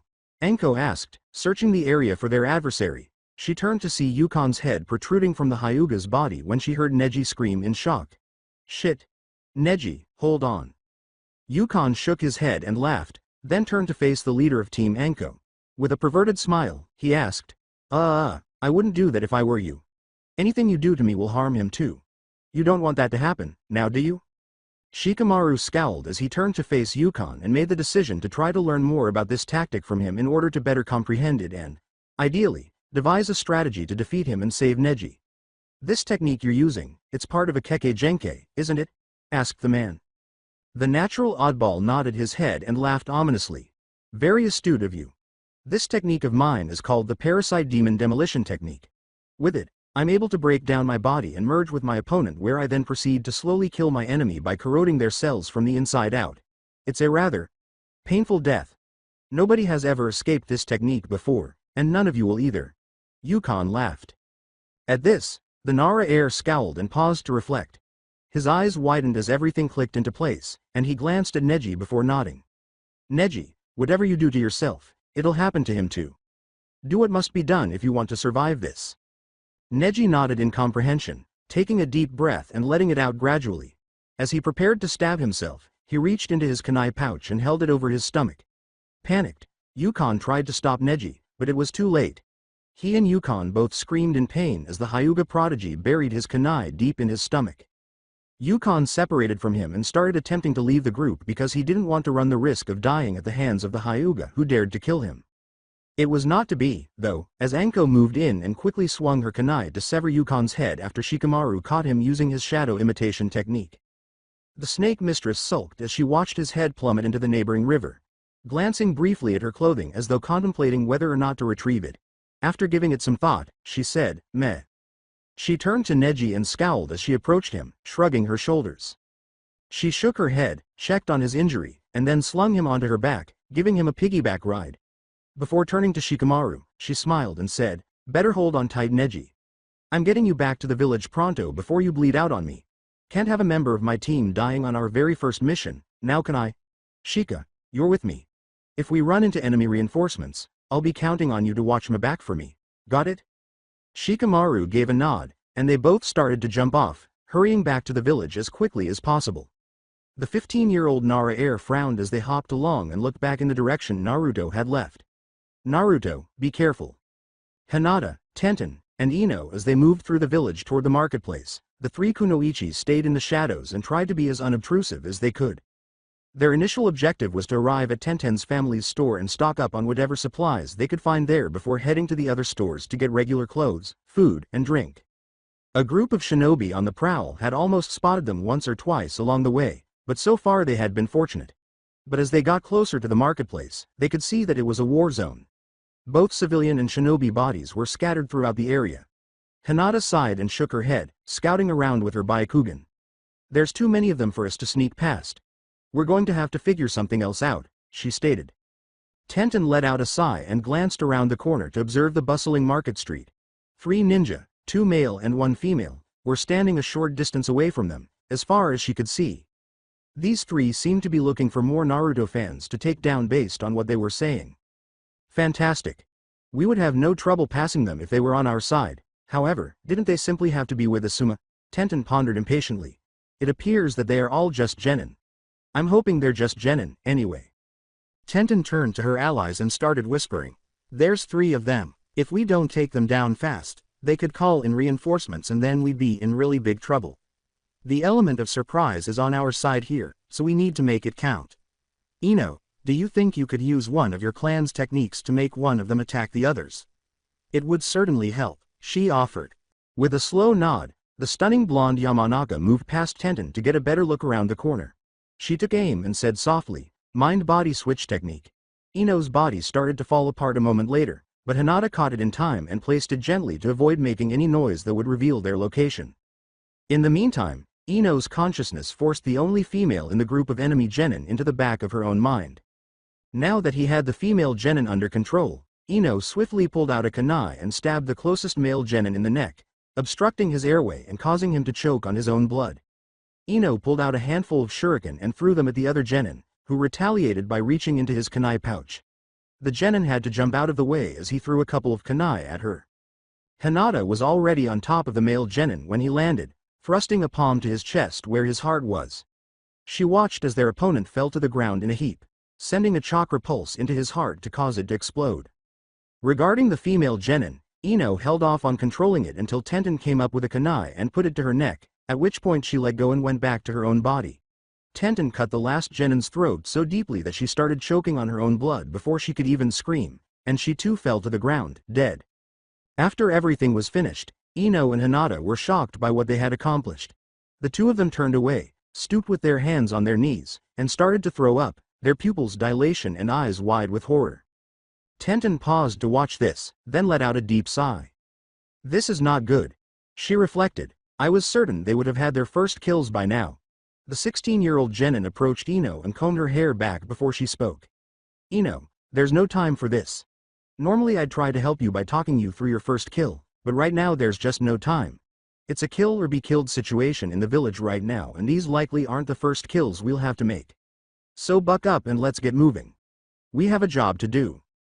After finishing her lunch, Ino glared at Tenten and started to yell at her, but then she realized their predicament and closed her mouth with a click, as her teeth clicked together. Why, you have a point. I'll try to toughen up, but... To reassure Ino, the weapons mistress gave her a slight smile and nodded slowly. It's hard. Believe me, I know. My first kill wasn't easy to get over either. But now is not the time to break down. It's too dangerous. After Ino straightened up and nodded in comprehension, the two of them approached Hinata to speak. The two of them could see by her appearance that killing someone had affected her more severely than it had Ino. Hinata had already drained her stomach on the floor and was no longer throwing up. But the tears still poured down her cheeks, and she was powerless to stop them. She was looking around in horror and hyperventilating at the same time. She would probably pass out shortly if she didn't calm down, in which case she would only be a liability that would slow them down. Tenten reached up and gave Hinata a forceful slap to get her to stop, sighing at what she would have to do. The weapons mistress started talking as Hinata's gaze returned to focus and she started glancing between Ino and Tenten. The first kill is the hardest, I know that. But now is no time to be breaking down like this, Hinata. You need to be strong. We need to get moving before we're discovered. So you need to toughen up so we can get moving. Do you understand me? The Hyuga heiress struggled to control her tears as she wiped at her eyes with the backs of her fingers. I didn't realize it would be so hard. They wanted to hurt Naruto-kun. There was no other choice, I know that. But, oh Kami. Tenten let out a sad sigh and shook her head. Please don't make me slap you again, Hinata. There's just no time for this kind of behavior. We need to get moving now, she continued. When Hinata glanced at Ino, she nodded her head, but instead of letting Hinata suffer in silence, the blonde gave her friend a gentle pat on the back and wrapped her in an embrace. We'll be okay, Hinata-chan. Now let's go. We've got a job to do. Hinata gave Ino a hug in return, nodding in comprehension. Before the three of them turned to head back to Tenten's shop, she said, Thank you, Ino-chan. Let's go. But as soon as they took a single step, they heard a voice yelling for them to stop. They flinched and spun around to see a large, muscular man grinning at them. Tenten-chan, it's good to see you. I've been worried sick about you, he replied. When I didn't see you at home, I thought something terrible had happened to you. Tenten slapped her hands over her mouth in shock. Daddy? Before realizing that she might have simply given their enemies their location. What are you doing outside? Don't you realize how dangerous it is right now? Frederick scowled at his daughter before approaching her and giving her a gentle headshake. He scowled and shook his head as he looked around at the dead bodies. I've been looking for you. Ever since Asuma started this infighting within the village, I worried that you might have gotten involved in one way or another. I wasn't about to let my baby girl get hurt. But, it looks like you haven't been given much choice but to get involved, Ino interrupted the two of them before Tenten could reply. She looked around anxiously and said, I hate to interrupt, but could we move this conversation to your store? It's probably not the wisest decision to stay out here on the street like this. Frederick shrugged his shoulders and glanced up and down the street they were on. He started to guide the girls to his shop, saying, You have a point. Come girls, I'll show you the way. Tell me, what are the three of you doing out here anyways? Hinata scowled as she briefly glanced at her two friends, seemingly considering whether or not to tell Frederick the truth. The Hyuga heiress glanced at the muscular man and responded after Tenten nodded her head. We'll tell you all about it when we reach your store, I promise. We can't talk about it outside. You never know who might be listening in on our conversation, she added. Tenten's father turned a corner and stopped, his eyes wide with horror, nodding his head in comprehension. He saw his wife strung up on a pole at the end of the street, naked and covered in cuts that bore the words, Demon Lover, etched on her body. He started to shake when he saw this, a mixture of horror and blazing rage. But Tenten was shaken out of this state by his gasp of horror. He watched from his side as his daughter collapsed to her knees, tears running down her cheeks. He lowered himself to his knees, put his arms around her, and shed his own tears. All he could say was, Oh sweetheart. Despite his best efforts, Frederick was unable to find the right words to rectify the situation. When Hinata and Ino saw Tenten's mother's body, they shuddered in horror. The Konoha people were deeply shaken by the idea that they could actually do something like this. Ino asked, What kind of monsters are we dealing with? Frederick sighed as he glanced up at Ino. These monsters are the same kind that have been terrorizing an innocent boy for all his life. They've done far worse to him in their efforts to break him. But now it's all so different. Asuma has rallied them together and given them the support they need to go wild without consequences. Hokage-sama will have a hard time getting this under control, he grumbled. As she spoke, Hinata shifted uneasily and turned back to Tenten's mother's body. About that. We need to get inside. I assume that's your store over there. Frederick nodded, got his daughter up, and led the group to his shop. Upon seeing the indications that his store had been broken into, he scowled. He stepped inside, glancing around and snarling. Bastards! They took some of my best weapons. After hearing her father's yelling, Tenten regained her concentration and glanced around before catching sight of something. Daddy, it's okay. We have everything we need here already. The things they took were only the fancy weapons that they likely don't know how to use properly. What remains here will be just perfect for what we need, she said. This statement confused Frederick, who briefly glanced down at his daughter before turning to face the other girls. He led them into the back, where the forge was, and said, Okay, I'm obviously missing something here. Come with me to the forge. We'll have more privacy there. When they had all calmed down, Hinata sighed and met his eyes. Well. Kimimaro versus Lee. Kimimaro squinted at his opponent, who was wonderfully eccentric. He took out a second bone sword and wielded them both, growling, You have stopped me from finishing my mission. I have never failed Orochimaru-sama before. You will pay dearly for what you have done. Lee made a, come get me, gesture with his outstretched hand while grinning broadly and raising his bushy eyebrows. Then I have done my job well, Kimimaro-san. Now, why don't we truly get our most youthful of fights underway? The most devoted of Orochimaru's warriors ran forward as quickly as he could, trying to cleave Lee's head off his shoulders with one of his swords. Kimimaro quickly thrust his other sword toward his opponent's heart after Lee ducked the swipe. As Kimimaro thrust his arm forward, the green-clad warrior grabbed onto it and used it as leverage to flip himself over his opponent's head. Lee kicked the bone wielder hard in the back as soon as he was behind him, sending him staggered a short distance forward. However, Kimimaro didn't appear to suffer any significant harm as a result of this. Kimimaro turned around, still glaring at Lee, then dropped his bone swords and gestured with his fingers. He instantly started shooting his opponent with finger bone bullets while observing how Genin, who was wearing spandex, started to run, jump, and turn to avoid everything that was thrown at him. Lee turned to face his opponent when the attacks finally ceased, but his eyes widened when he saw Kimimaro already on him, a bone whip slashing in his direction. The taijutsu expert couldn't avoid it in time, so he lifted his left arm in front of his face and let the bone whip encircle it. This was exploited by Kimimaro, who whipped Lee, sending him flying before slamming him hard to the ground. But the whip loosened as a result of this action. In order to put distance between himself and his opponent, Lee used the loosened whip to pry his arm free and flip backwards a few dozen feet. He paused to consider his opponent, recalling the kick he had delivered and the minimal amount of damage he had actually caused. This time, power is the issue rather than speed. It wouldn't help in this situation if I took off my weights, he thought thoughtfully.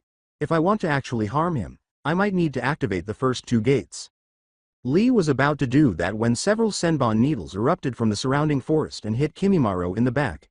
He screamed out, more from shock than pain, and as he spun around, a powerful gust of wind hit his torso. He staggered back a few paces, pulled out a couple of bone swords once more, and was about to strike whoever was making these attacks when he felt something hit the back of his head. Kimimaro spun around to confront his opponent and saw Lee smiling, standing about 6 feet away, before witnessing a tendril of sand emerge from the woods and start snaking its way towards the bone user. He said, "You shouldn't turn your back on your opponent, Kimimaro-san. It's quite unyouthful of you." Curious about what Lee was looking at, Kimimaro was ready to turn and attack whatever was coming at him. However, he was soon forced to block another kick from his current opponent, who reminded him once more that it would be a mistake to turn his back. The albino bone user swung his swords frantically at Lee, growling, trying to eliminate the bothersome nuisance. The albino started to follow Lee when he abruptly backpedaled, but he stumbled and fell to the ground in a heap. He snarled as he noticed sand slinking over his ankle. His eyes went wide as he slashed at the sand with his bone swords, trying to break free, but Lee moved in again, kicked his swords out of his hands, and then punched him hard in the face before he could do any damage. Kimimaro was soon completely buried under the sand. Lee jumped away from him as soon as he heard the words, "Sand Waterfall Funeral," and saw the person trapped in the sand being crushed by it. Afterwards, Lee saw the sand siblings emerge from their hiding place in the forest and come smiling toward him. Lee was about to thank them for the help when his senses activated, causing him to jump into the air and spin around a bone sword. He then slammed his hand down on the still-alive Kimimaro's head and flipped behind him, giving him a hard kick in the back that sent him reeling forward, just like he had done earlier in their battle. The hideous metamorphosis that this creep had undergone astounded the four heroes. He was clearly taking this battle seriously because he had applied level 2 of his curse seal. With a horrible scowl on his face, Kimimaro turned to face Lee before turning to face the rest of his opponents. He crouched slightly, ready to charge at the green-clad warrior, but he lost sight of Lee as a scythe-shaped blade of wind struck him from behind. Gaara folded his arms across his chest and scowled at Kimimaro as he turned to face Temari. He cautioned his siblings, saying, "Temari, Kankuro, be careful. This opponent is no joke." The Ichibi's Jinchuriki lifted his right hand and pointed it palm flat at Kimimaro after they nodded in agreement. Curious, Kimimaro watched as sand flew toward him from Gaara's gourd.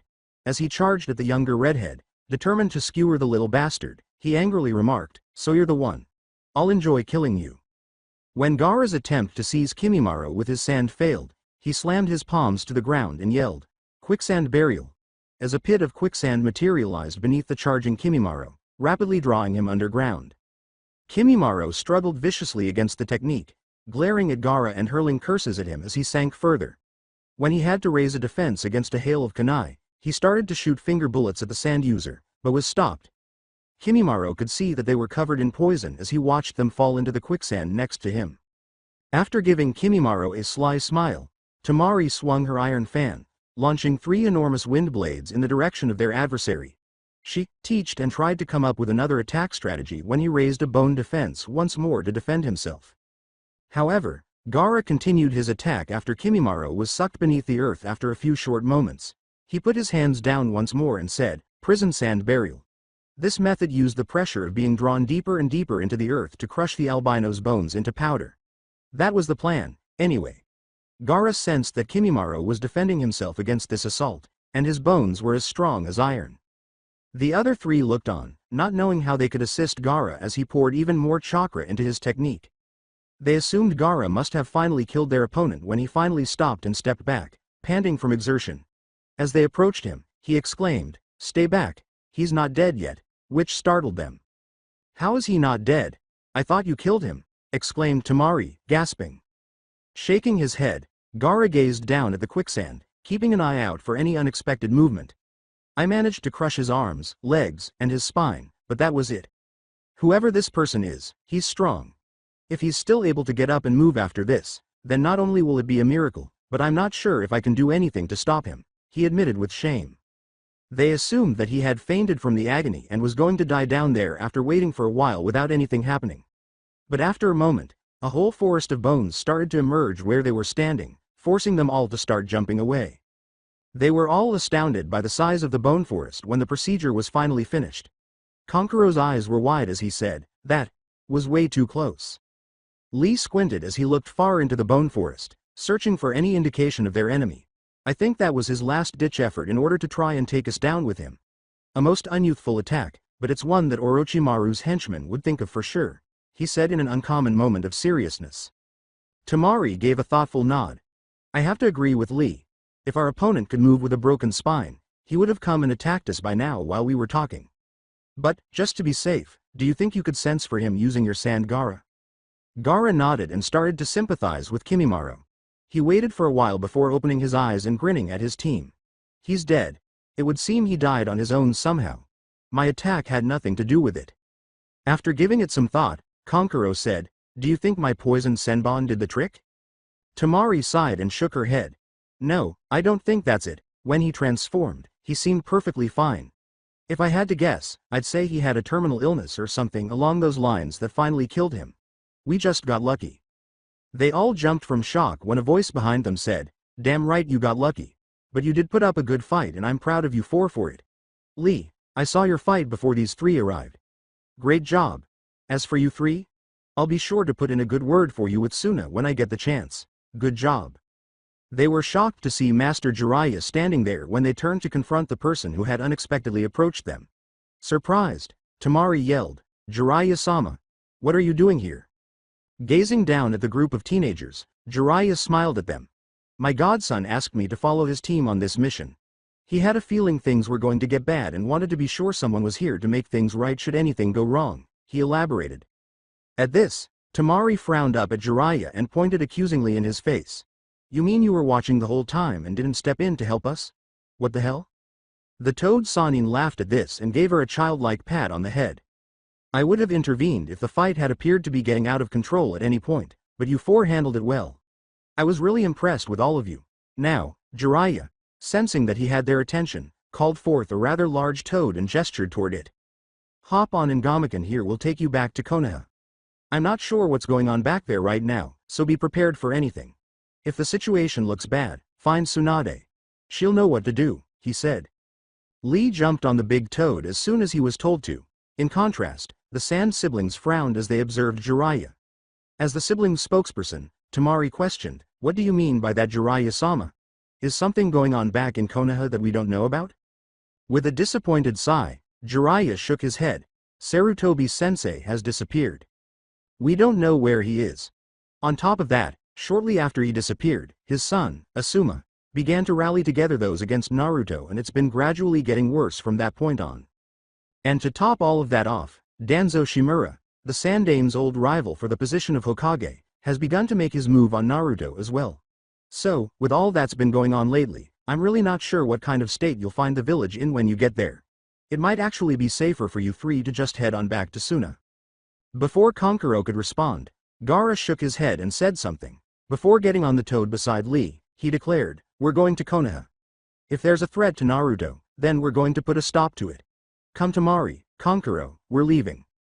With a sigh, Kankuro drooped his shoulders. He said glumly, "Oh great. We're off to play hero now. This is not what I needed today." Almost instantly after being punched in the back of the head and sent face first to the ground, he leapt to his feet and gave Tamari a scowl. "Hey, the hell was that for?" With a sigh, Tamari gave her brother a nose flick. Then she hopped on the toad and said, "Stop complaining and let's go. Naruto deserves our help and he's going to get it." Jiraiya laughed and glanced down at the final genin in front of him. Before he lifted Kankuro by the rumple of his clothes and threw him up for Gaara to catch, he said, "Looks like your decision has been made for you. Good luck." With a shout of, "Have fun," the Sannin observed Gomakin starting to jump off. The white-haired man sighed and shook his head, turning to face the direction his godson had fled.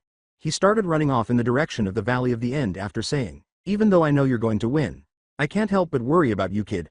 I'm on my way." Hana and Kiba reaching the Inuzuka compound hadn't taken long. The trick, though, was attempting to enter and exit without attracting notice.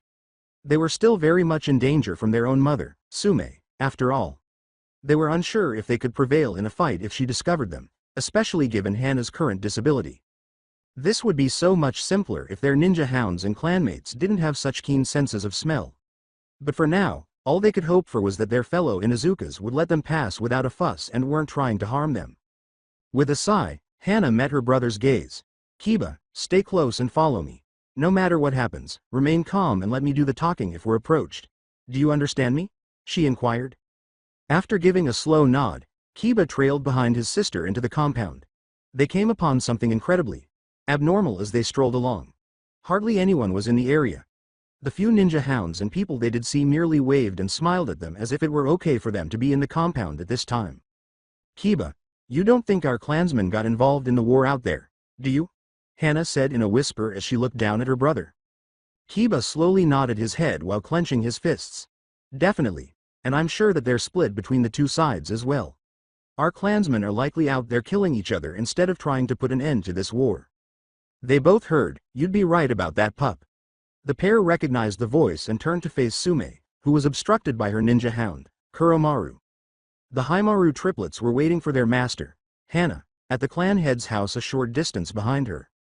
The clan's matriarch, wearing a fanged grin, said, "Welcome home. It was a pretty bold move on your part, following me like that. And spying on us? Have to admit, I didn't expect that from the two of you. It looks like your dear mom is going to have to teach you pups a lesson." Shizune and Kurenai. As Shizune defeated another civilian who tried to attack her and Kurenai, she let out a frustrated sigh. They had not been able to locate Asuma or Kakashi thus far. So far, they had only discovered a group of naive citizens and shinobi who seemed to be seeking their deaths. Kurenai eventually spotted one of their targets, Asuma Sarutobi, the leader of this small conflict, peering around a corner. Asuma began to turn around just as she was ready to discuss a potential plan of action with Shizune. The red-eyed beauty quickly disappeared once more, fell silent, and gestured for Shizune to follow suit. Asuma said, "Come out. I know you're there. If you don't come out now, I'll destroy that orphanage over there. I'd say there's about, 30 children inside right now along with the matron. That sounds about right." When they heard this, both women's faces twisted in anger, and they hurried outside to ensure the safety of the kids. Through the window, they could see the faces of the kids, who were observing them with wide eyes. "I find it unbelievable that he would even threaten to kill kids. How far are you going to fall?" Kurenai pondered sorrowfully. With a sorrowful sigh, Shizune shook her head in dismay.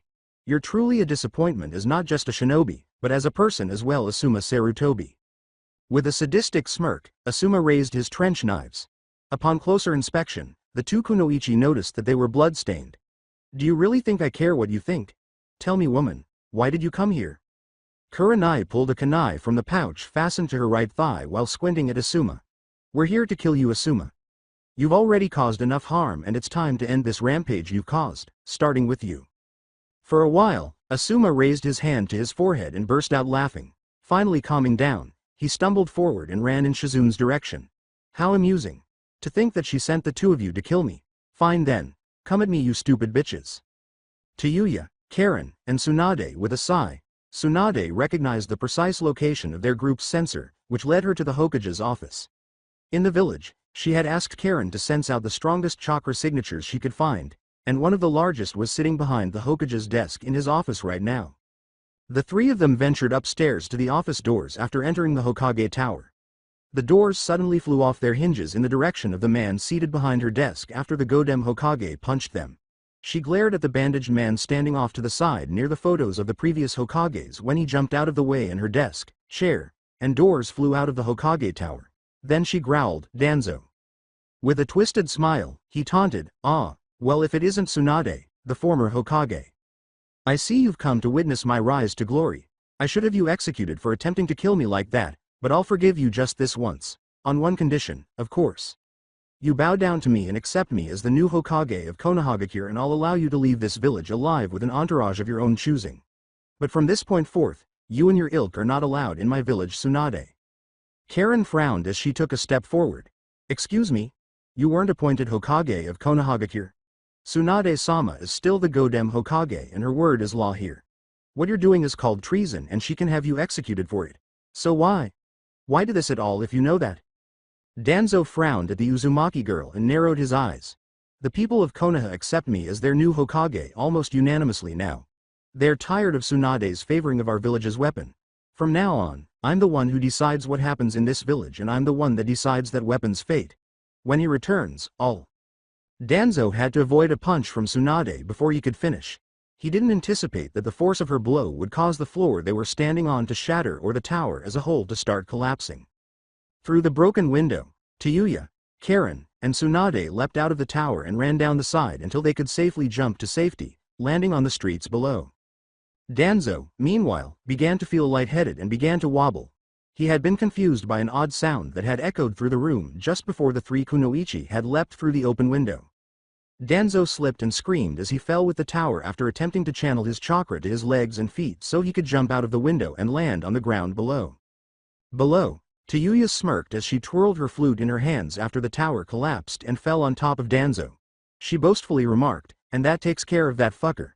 Gotta love the art of genjutsu." They gaped in disbelief when debris started to move and Danzo leapt out, appearing to be in perfect health. But they started to realize exactly what was happening when he tore off what was left of his bandages. There were many Sharingan eyes in Danzo's arm, one of them sealed shut.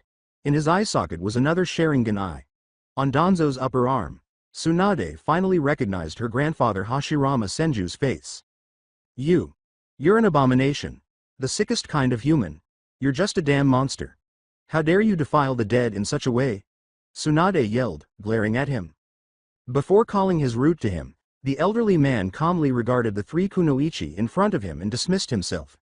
Before he could watch as the horde of root soldiers launched their assault, he declared, "I need not answer you, Tsunade. You'll be dead soon enough. Root.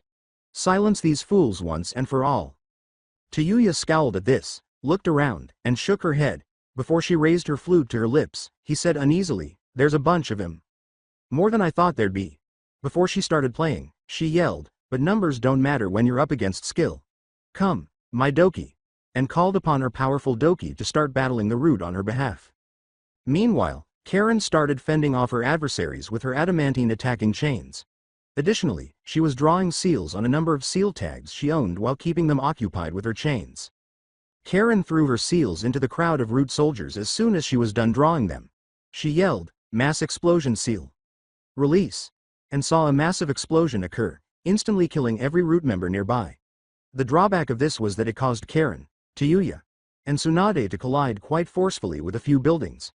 But before Danzo could react, he was ensnared in the explosion. Tayuya got up, gave Karen a fierce look, and pointed her flute at her. "The fuck, Karen? You trying to kill us all?" Karen gestured to Danzo while shaking her head. "No, but I was testing a theory, look." Danzo appeared to be in excellent health when the group turned to face him again, but one of their eyes was closed. When the three women realized the secret to his method, they all grinned wickedly. "Oh, this will be enjoyable." They had sadistic thoughts. Hana and Kiba hit the ground with grunts. Their mother had repeatedly knocked them down when they attempted to defend themselves, demonstrating to them the stark contrast between their strength and hers. She had fought them without even collaborating with Kuromaru. Kiba soon stood up again, groaning in pain, and met his mother's eyes. Mom. You have to see that what you and your fellow clan heads are doing is wrong. Besides that, just look at the state the village is in right now. Look at the assholes leading the rebels. Asuma Sarutobi? Kakashi Hitaki? Denzo Shimura. They're destroying this village? They're planning to kill Naruto or turn him into an emotionless weapon or something. How does any of that work in your favor? Sume glanced at her son and raised an eyebrow. I'll admit, you've got some good points there, pup. You're right that I should be out there fighting to put an end to this insane civil war. However, I'm here with the two of you. Do you know why that is? Hannah shook her head and slowly got to her feet. I don't know. This doesn't seem like something you'd do. With a disappointed sigh, the matriarch of Inuzuka shook her head. Kiba-kun, Hana-chan, did I attack you when I saw you? As Kiba tried to recall who had launched the initial attack, he blinked a few times. A moment later, he had a shocking realization. No, you said you were going to punish us. And in our fear and desperation, we attacked you. Why? Sume smiled at her kids and shook her head. I wanted to see how you'd react to an enemy's presence. If that's all you two are capable of, even handicapped as you are, then I'm disappointed. You're going to need some real help if you want to stand any chance of getting through this civil war alive. So hurry up and get the Haimaru triplets, Hana-chan. After giving a slow nod, Hana went inside to meet up with her triplet Ninken. Kiba, meanwhile, frowned as he met his mother's eyes. Why? Why are you doing this? I thought you wanted to ensure Naruto's loyalty to the village. With a sneer, the clan chief gestured with her hand as though dismissing something. Faye. Who the hell cares about something like that? I made a vow that if Naruto left the village, I'd take the Inuzuka clan with me and follow the pup. He's a good kid with a damn good head on his shoulders. Why? You don't have a problem with my decision, do you? A smile tugged at the corner of Kiba's lips, and he was powerless to stop it. No, of course not, Mom. I'm just surprised. You. Yeah, I made it sound as if I gave a shit what the other clan heads thought. That I'd gladly pawn Hana-chan off for a little more power in the village. You need to stop and think things through sometimes, Kiba.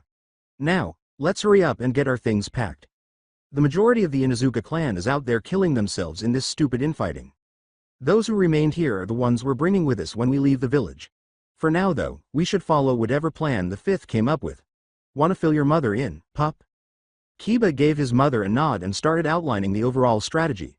When he was done, she nodded and said, sounds like a good plan. If we're lucky, we might even come across one of those in charge. Personally, I'm hoping we run into Kakashi. I've been looking for a good reason to put that arrogant punk in his place. Thank you, Mom. I'm really glad you didn't turn out to be an enemy, Kiba replied. Me too, pup. Me too. The Tenten group Frederick rubbed the bridge of his nose in exasperation and said, I see. So that's the situation then, is it? All of this because people can't handle the fact that their favorite punching bag is now fighting back. I'm amazed that, with how much he's hated, that there's even people in the village that are on his side. Then again, they're probably outnumbered by about 10 to 1. The supporters won't stand a chance in hell of winning this fight if they don't have some serious firepower backing them up. Daddy, what are you going to do? Tenten scowled. Frederick nodded toward the stairs while turning to face his daughter. He got up and walked to the front of the store after saying, go pack your things, Ten-chan. You girls, help me seal all of the weapons in my shop into those scrolls of yours.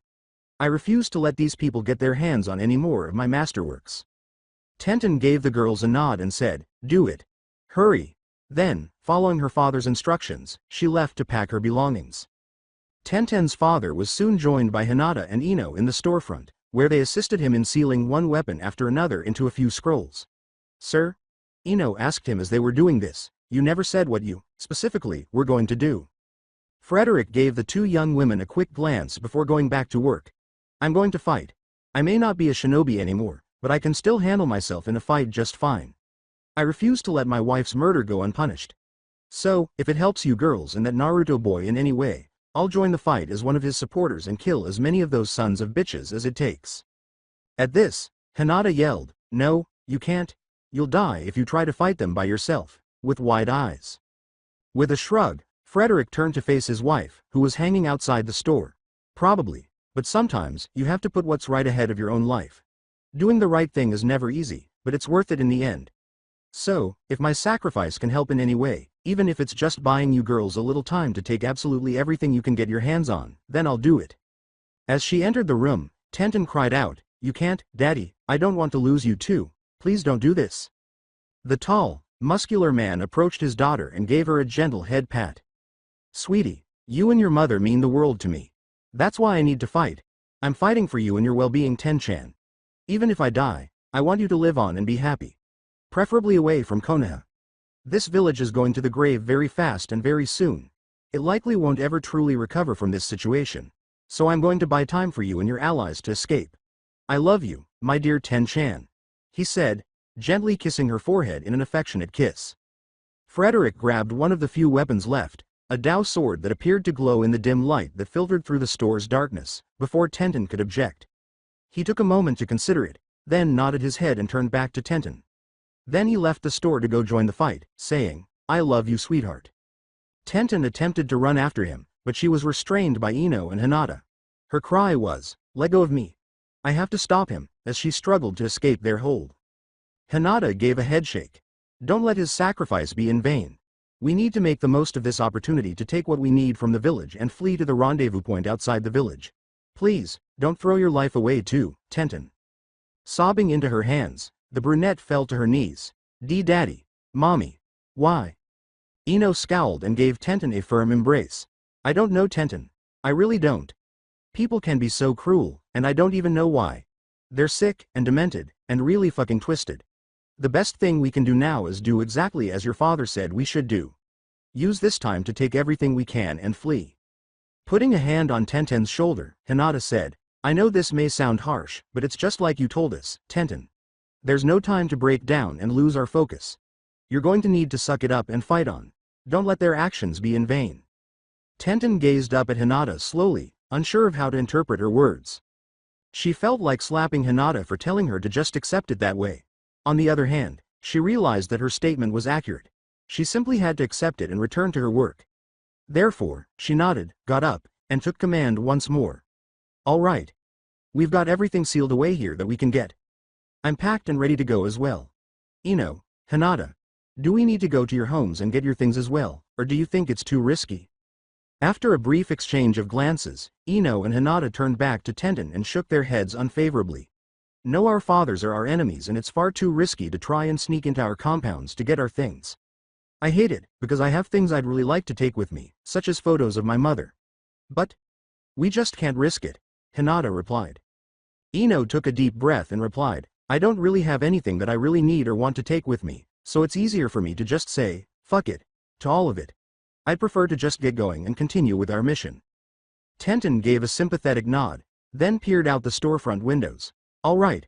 We're going to make a sweep through the marketplace and take everything we can from edibles and drinks to various everyday essentials. Anyone that gets in our way, we take them down without mercy. If we let them live, they can get help and come after us again. We're on our own out here, girls, so we can't rely on anyone else to bail us out of a bad situation. Fight hard and win. Understood? After giving Tenten an understanding nod, Ino and Hinata went outside to follow him to the closest store. Even though the three of them were traumatized, they resisted letting their anxieties and fears control them. Regardless of the consequences, they were determined to complete their mission. Sasuke versus Naruto. Naruto wanted nothing more than to wipe that smirk from his face as he looked across at his opponent. But he was not going to approach until the right moment had come. He was not in the least bit stupid. Sasuke would rather let Naruto initiate the move and then counter it in some way, anticipating his next move with the Sharingan, a unique little cheat. As haughty as ever, Sasuke taunted, what's the matter, moron, scared? Good, you should be. If you don't make a move soon, I might just fall asleep. Weary of waiting, Naruto extracted 3 kunai from his kunai pouch. With a taunting smirk across at Sasuke, he took one in his hand, concentrated wind chakra around it, and twirled it around his finger. If you let me make the first move, you'll regret it, Sasuke. You might not survive. Sasuke laughed at this and was about to respond when he noticed a wind-enhanced kunai just inches away. His mistake was to watch the Kuani sail past, and he quickly ducked out of the way. He felt 2 kunai pierce his body at that precise moment. One barely missed his heart before tearing into his chest. The other sliced off his ball sack and penis. I warned you, asshole. Allowing me to make the first move was a mistake. Of course, if I wanted you dead right away, I'd have simply killed you. No, I want to make you suffer first. Naruto appeared beside Sasuke as he screamed in agony from what had just happened. So how's it feel to lose what makes you Amon, not that you were one to begin with? In his rage, the Uchiha heir attempted to strike out at Naruto, but Naruto just grabbed another wind-covered kunai and severed his arm at the elbow. Tisk, tisk, Sasuke-chan. I asked you a question. How does it feel? The loss of his arm caused Sasuke to scream. What the fuck is wrong with you? This isn't how this is supposed to go. A sadistic grin appeared on Naruto's face as he watched Sasuke sob from the pain. Ah, is someone throwing a tantrum? Poor little Sasuke-chan. You're so pathetic right now, it's almost adorable. Now, what would you like me to cut off next? An ear? A couple of fingers? Ooh, maybe your toes? Go on, Sasuke-chan. Pick. Naruto taunted. Biting through the pain, Sasuke said, go. To hell, moron. As he swiftly severed Sasuke's left ear, Naruto yelled, ah, that's no way to talk to a friend. Wait, we were never friends. Forget what I said then. I think I'll cut off. This. Naruto then cut open Sasuke's stomach so deeply that his intestines started to fall out before he could even feel the pain. Ooh, that looks painful. Sasuke said, why you're a sadist, why are you doing this to me? As he felt his life slipping away. Are you kidding me right now? Look at everything you've done to me. I think this is perfectly fair. Then again, I am taking pleasure in this, so maybe you're right. I am sadistic. Then again, you made the mistake of pissing me off. If you hadn't done that, I'd simply have killed you ages ago. No, Sasuke, I'm going to take pleasure in ending your life in the most painful way I can think of. Then again, I think you've suffered quite a bit already. And you're looking a little pale. You're not thinking of dying on me already, are you? By now, the chill of death was creeping up Sasuke's body, causing him to shiver. Be better than this. He reached into Sasuke's pants, grabbed his tiny penis, and examined it for a moment with curiosity. Oh, we were just beginning to have some fun together. I know what'll snap you out of it. Then, shrugging, he tore off Sasuke's trousers and, using a kunai to impale the penis, rammed it up Sasuke's ass until only the kunai's handle was visible. There we go. Now you're really fucking yourself. So fun. As the tears began to fall down his cheeks, Sasuke became aware that he was crying. However, given how cold he was feeling right now, he was shocked that he could feel anything at all. Just ended already. Naruto shook his head and scowled. Then he used a wind-enhanced kunai to cut off Sasuke's head, saying, I suppose I probably should. You look like you're on death's door, and I'm sure you can barely feel what I'm doing anymore. Might as well just end it. Goodbye, Sasuke. Naruto sighed as he held Sasuke's severed head by the hair and let his body drop into the water below. Okay. Time for step number whatever in my plan to bring Kuroko-chan out of the seal. Naruto used Kuroko's chakra to conjure a clone of her beside him as he stepped back onto dry land. He gestured toward Sasuke's head, or more precisely, his Sharingan eyes, as he looked at her. You know what to do, Kuroko-chan. Let's get this over with. With a sly smile, she said, of course, sweetheart. I'm looking forward to seeing that Sakura girl's reaction. She then began working on their plan's next phase, which involved transferring Sasuke's Sharingan into Naruto. Group Tsunade vs Danzo. Danzo frowned as he glanced at his arm and saw how many Sharingan he had already had to give up. There were only 3 of them left, and he was starting to realize that he was going to die unless he could find a way out quickly. He had made an attempt to eliminate Tsunade's assistants, but the 3 of them were coordinating so well that they could always defend one another against Danzo's attempts. The way these individuals were outperforming him enraged him. Tsunade grinned as she raised a whole building above her head with her incredible strength. She threw the building at Danzo, watching him try to move aside as she looked at him. He was unable to flee in time, though, after being confused by one of Tayuya's sound-based genjutsu once more. A moment later, Danzo was back in front of them, looking brand new and missing another Sharingan eye. Karen shook her head and sighed when she saw this. This is getting old. That trick is starting to piss me off. Before calling forth her doki and controlling them with her flute, Tayuya said, tell me about it.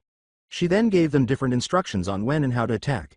As she made them cooperate, she saw Danzo try to defend himself, but as Tsunade punched the ground, causing a miniature earthquake that knocked him off balance and caused the ground beneath him to start rumbling and cracking apart. Karen took advantage of the gap and hurled a couple of senbon, piercing Danzo's arm with the remaining eyes, making them useless. She then took aim at Danzo's right Sharingan eye and was about to strike when she felt lightheaded and the world around her started to spin and twist. She swiftly stabbed herself in the arm with the senbon hard enough to draw blood after realizing she had been caught in a genjutsu. she witnessed Danzo straining against Tayuya's doki as the genjutsu subsided. Tsunade hurried over and pressed her fingers into the last Sharingan eye left in Danzo's skull. Pulling her hand back, she crushed it between her fingers and slammed her fist as hard as she could into Danzo's sternum, sending him crumbling to the ground in a heap after flying. Tayuya had her doki smash Danzo's head and then rip his body to pieces as a precaution. They both sighed in relief when he didn't show up again, looking brand new. With her hands raised in frustration, Tayuya yelled, "He was like a fucking cockroach, I swear." Satisfied that Danzo was actually dead, Tsunade nodded her head after taking one last look at what was left of his body. She was about to say something while glancing at Tayuya when she noticed something. She yelled, "Shit! Tayuya! Get out of the way!" and started to run toward the redhead. Something that sounded like a group of chirping birds approached Tayuya more and more. Tsunade shouted for her to move, and the genjutsu expert immediately leapt out of her spot and whirled around, seeing the demoted Kakashi Hatake use his lightning cutter technique to return to her former position. Tayuya cried out, "Shit!" as she saw Tsunade start to try to hit him. Kakashi was attempting to avoid every one of Tsunade's attacks as closely as possible. But no matter how hard he tried, he was unable to locate a gap to strike back.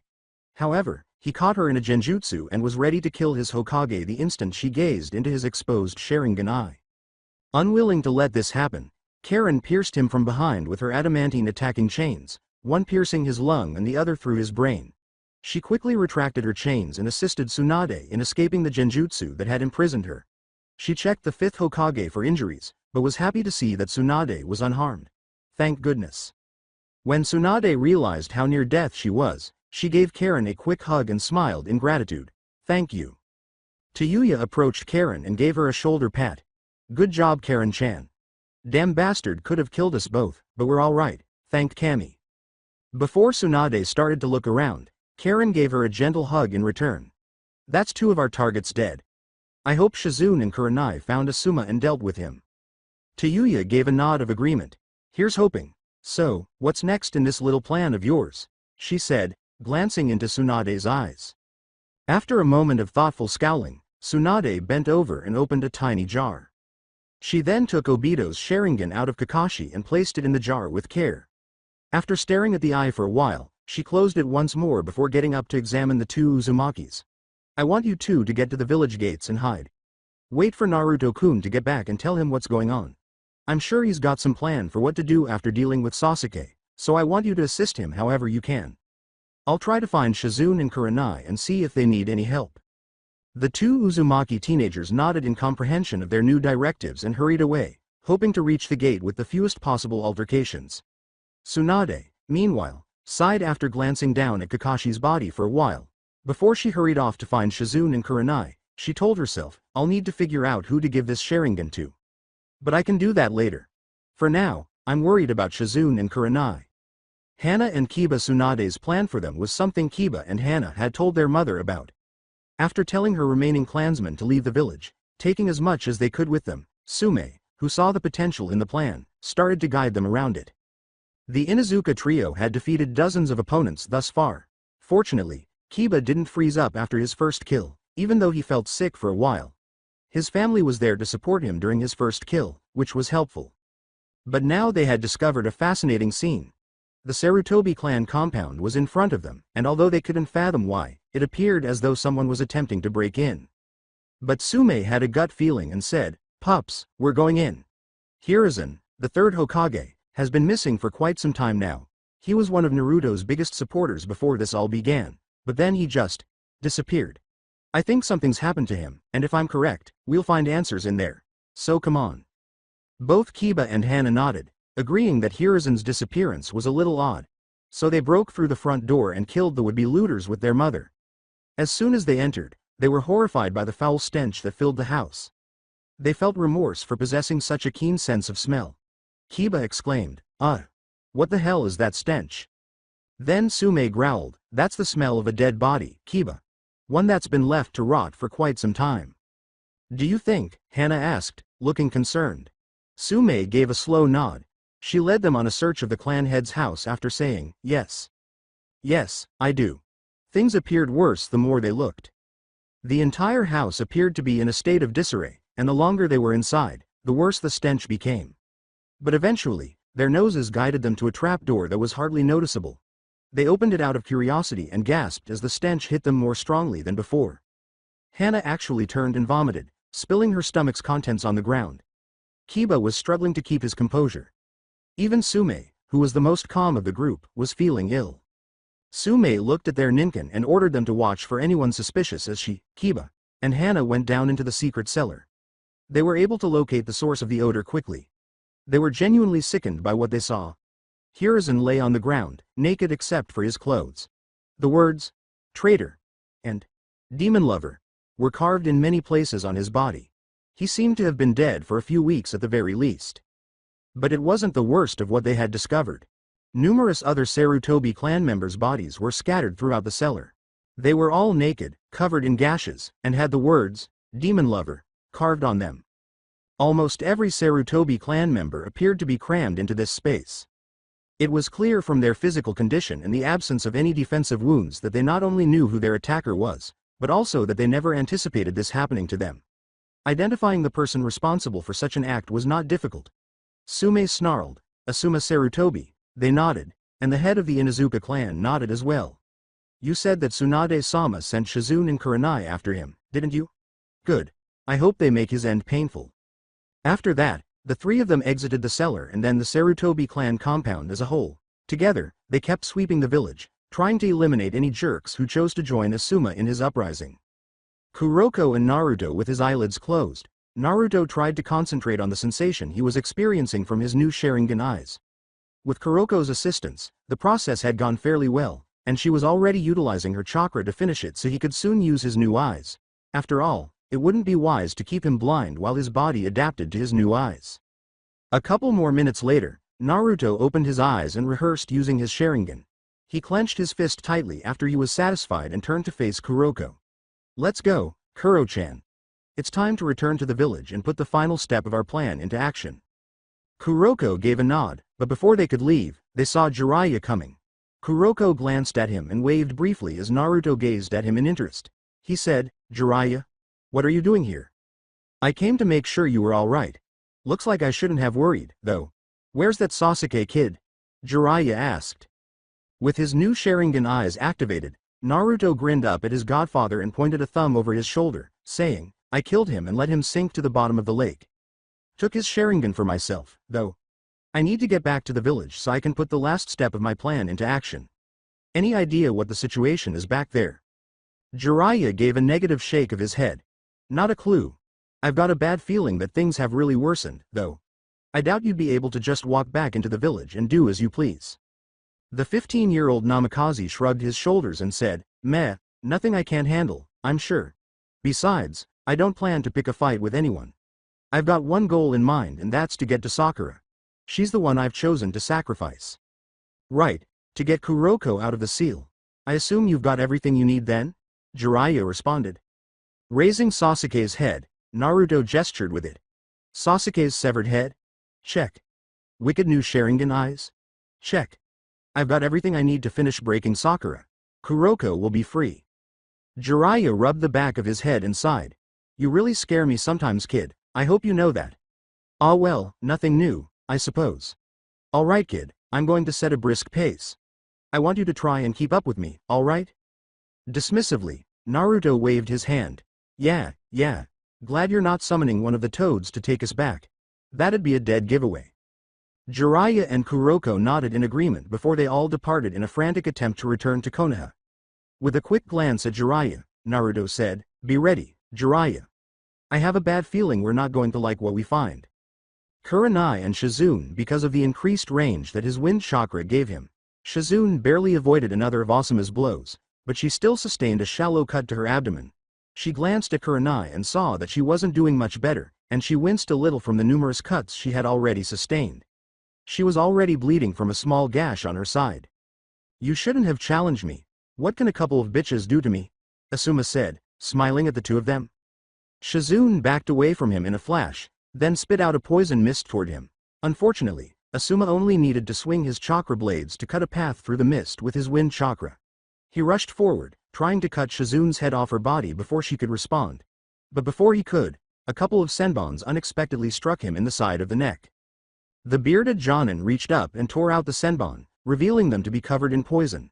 He moaned at this and searched the area for the person who had just attacked him, but he couldn't find anyone.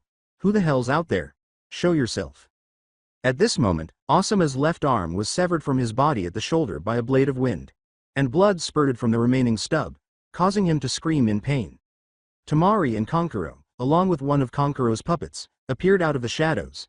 You would attack your ally again? How dare you? Asuma squinted him when he saw them. He was unaware of the sand gradually moving up his body.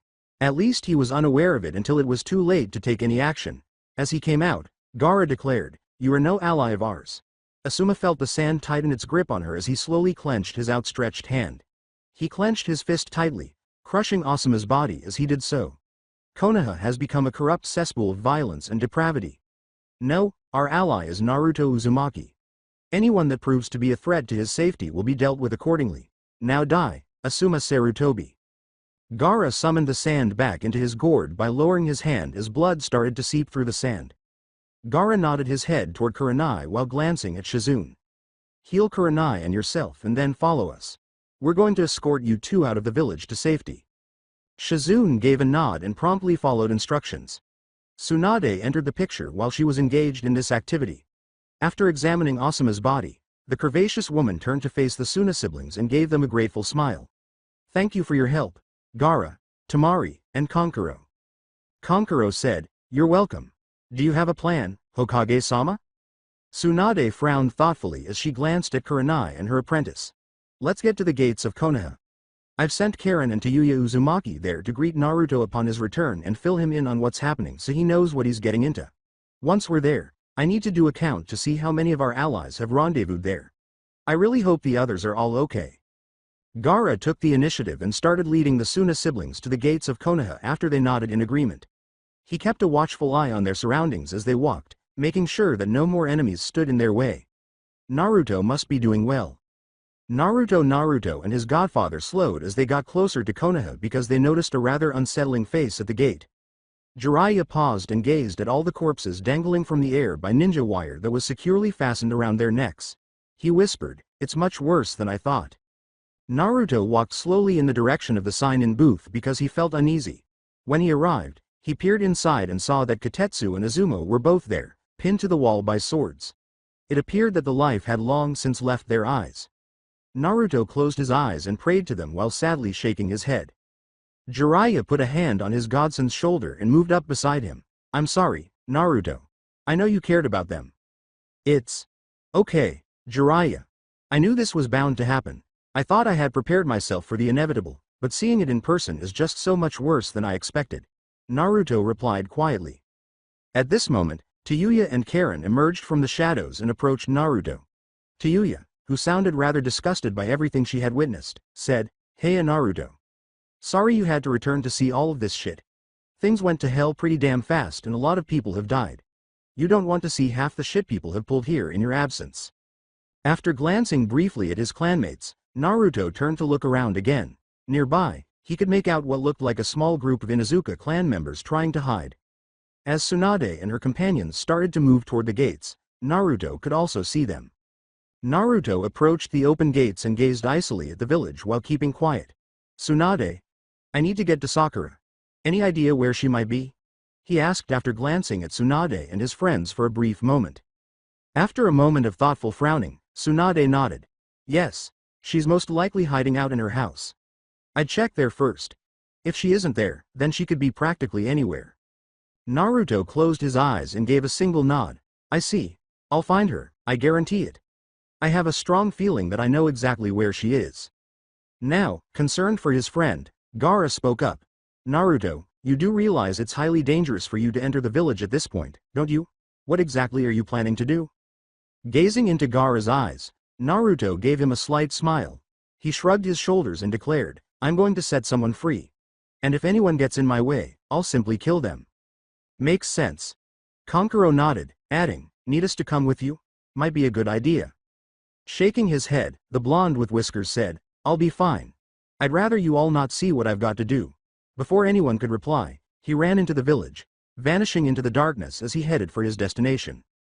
In the meantime, Ino, Hinata, and Tenten arrived back at the gates and, as fatigue set in, slowly fell to the ground.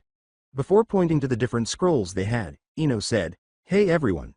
We gathered everything we could." "Good. I'm glad you three are okay. Were you attacked by anyone?" Tsunade said with a smile. Tenten frowned inwardly and gave a slow nod. "Yes. These two had their first kills, and my mom was killed. I don't know about my dad. But we kept to our mission and took everything we could." Jiraiya glanced at the three of them and scowled. "How are you three holding up? I mean, if you two only just now experienced your first kills, you must be reeling in shock by now. And you, Tenten? Losing your mother and father has to be hitting you hard." I don't know how to feel about it. I know that if we hadn't killed them, they would have killed us, but," Hinata said, trembling. Tayuya said, "Hey, I know how it feels. It can be rough at first, but you learn to deal with it after a while. As for your parents, Tenten, not sure what the heck I can say in response to that. I lost my family at a young age and I can barely remember a thing about him. I guess I can sympathize with you, but when you're working under a creep like Orochimaru for as long as I have, you kinda become numb to certain shit." After letting out a sigh at Tayuya's speech, Karen approached Tenten and gave her a tender embrace. "If it helps any, we'll be here for you. Of course, we kinda need to leave Konoha first." Looking around, Hinata asked, "Speaking of which, any idea what's happened with Naruto-kun?"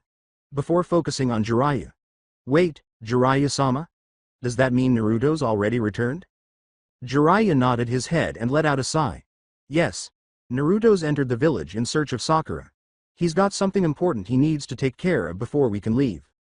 Hinata experienced a brief surge of jealousy before swiftly smothering it. What does he need with that bitch? Ino gave a nod of agreement. Forehead's been nothing but a bitch to him.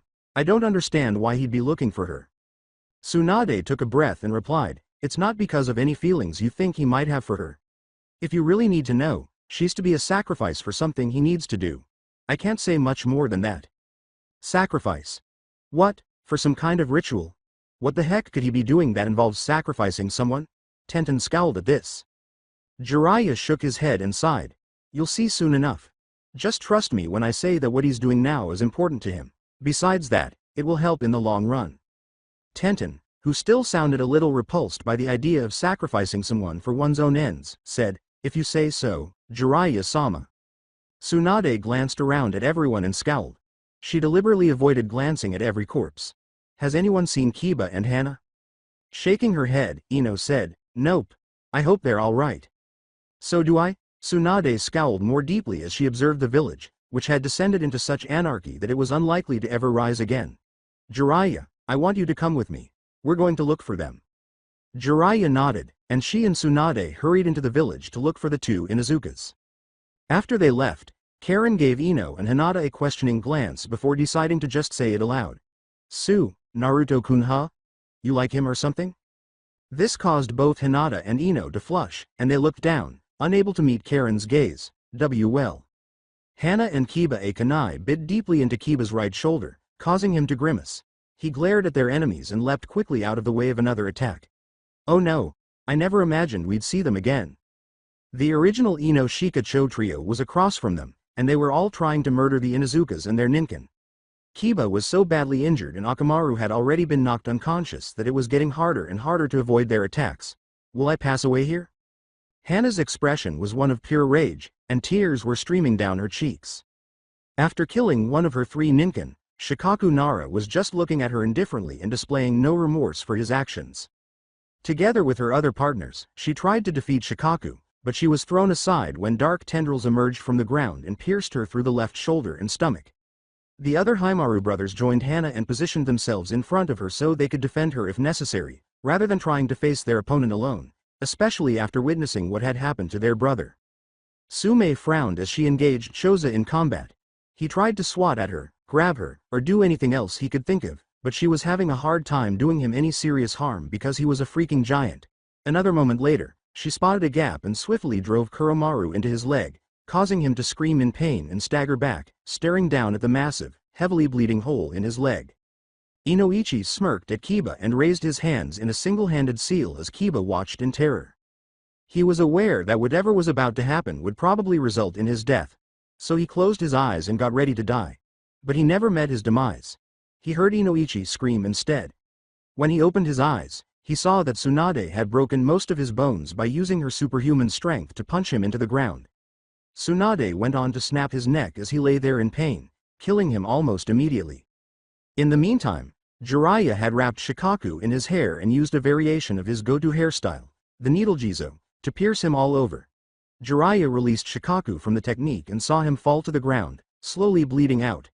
Jiraiya repeatedly stomped on his head until he was just a smear on the bottom of his Geta sandals because he didn't want to give him any chance to recover. Tsunade briefly glanced at Sume and Kuromaru and saw that they were doing a respectable job of holding their own. She turned to Kiba, approached him, and started to treat him. "Just sit still, Kiba. I'll have you patched up in no time." Thank you, Hokage-sama. I thought I was a goner for sure." With a furrowed brow, Tsunade lamented, "I never expected you to run into some of the clan heads. I'm sorry for putting you and your family in such danger."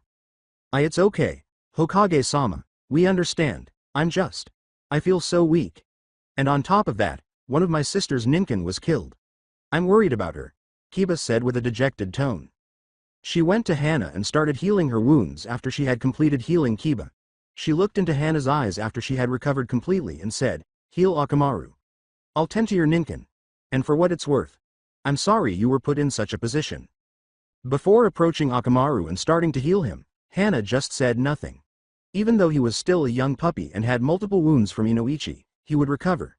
The dog would be fine even if he were temporarily out of commission. While healing Hana's ninkin, Tsunade sighed and sadly shook her head. Damn them. To think they would take things this far. Sume approached Tsunade and gave her a headshake. She looked back over her shoulder and saw Kuromaru lumbering forward, panting and whimpering from his broken leg, until he was standing next to her. Returning to Tsunade, the Inuzuka clan. "I'm sorry, Hokage-sama. I never expected things to get quite this far. I knew the other clan heads were all set in their desire to make Naruto into the village's perfect little weapon and crap like that, but I didn't think they'd outright attack people in an effort to make things go their way." The blonde woman gave a headshake. "It's not your fault, Sume. I'll admit I fully expected you to turn out to be an enemy as well, but I'm glad to see you're not. We could use all the allies we can get right now." Sume nodded in comprehension and observed as Tsunade continued to heal Kuromaru. "I wasn't exactly making myself look like a good person, Hokage-sama. So I don't blame you for thinking that way."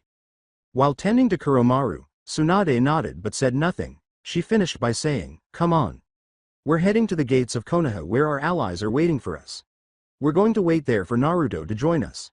He's busy in the village at the moment, hunting for Sakura." She then turned to face everyone. "Why the hell's he trying to find her? Last I checked, he was pretty damn disgusted with her," Kiba said after giving her a questioning look. "He's got something important he needs to do. Let's leave it at that." Jiraiya confronted them, said, "Now come on, I'd rather not be caught unawares by any more foes." The others hurried off toward the front gates after saying, "Right." When Naruto discovered Sakura curled up in her room at home, he grinned wickedly to himself. She appeared to have been crying and had eventually sobbed herself to sleep. This was ideal for his plans, so he quietly entered her room and set about creating the right environment for his intended activity. After he was done, he hid in the room's shadows and slightly flared his chakra to rouse the bitch. Sakura opened her eyes slowly and surveyed her room. At first, everything appeared to be normal. That is, until she noticed two Sharingan eyes watching her, gleaming in the darkness. She asked in hope, "Sasuke-kun?" "Not quite. Though, I suppose you could say he's here." Naruto smirked cruelly at her as he stepped forward into the light and pointed to her nightstand. Sakura screamed in horror as she looked in that direction and saw Sasuke's severed head sitting there. She turned back to Naruto and tried to think of something to say, but she was having trouble. Her body seemed to freeze in place and her mind simply shut down after a few moments. Naruto smiled and said, "Time to begin." After gently placing Sakura down, he started to walk through the steps of the ritual he would have to carry out. He placed 2 fingers on Sakura's forehead and pulsed some chakra through her system to temporarily paralyze her so she wouldn't wake up and interrupt the ceremony. When he was at last ready, a few minutes later, Naruto started the ceremony. As the room started to tremble, several pictures tumbled down from the wall, breaking the glass as they hit the floor. Her closet door swung off its hinges, and her nightstand fell over. Even though things were being flung everywhere, he continued to concentrate on carrying out the ceremony. When he was done, Naruto slightly raised his shirt so that his other hand could touch the seal. After that, He put Sakura's head in the hand that had been supporting his shirt. As the soul transfer started, he said, "Goodbye, Sakura." Naruto eventually moved away from the bed, gasping for air as the seal on his stomach disappeared. He observed Sakura's body change as he looked at it.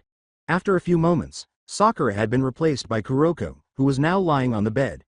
Naruto sighed with relief and smiled at her as she sat up and opened her eyes. "I'm glad it worked. How do you feel, Kuro-chan?"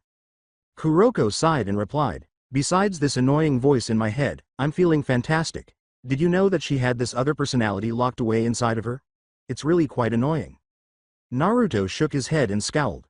"Another personality? I never knew. What's it like?" "Oh, the same old nonsense. Return my body. What on earth became of Sakura?" With a shoulder shrug, Kuroko remarked, "That kind of crap." But after a moment, she walked up to Naruto and put a hand on his chest, slowly moving it up and down. "I bet you'd love to get a piece of this now, wouldn't you, my Naru-kun? Well, too bad, you're going to have to wait. We need to leave the village now." Despite shivering at her touch, Naruto nodded in comprehension. "Of course, Kuroko-chan. Let's go." The couple then departed Sakura's home and started to return covertly to the front gates. "I'm so happy that worked. All we have to do now is get together with the others and depart. I don't care if Konoha fucking burns." Kuroko gave Naruto a brief glance before turning back to face the front with a big smile. "We can do all sorts of fun together now that I'm free, Naruto-kun. The world will be blown away by us." This was it for today. To watch next part, subscribe to my channel and turn on the bell notifications so you never miss an upload. Till then, see you next time.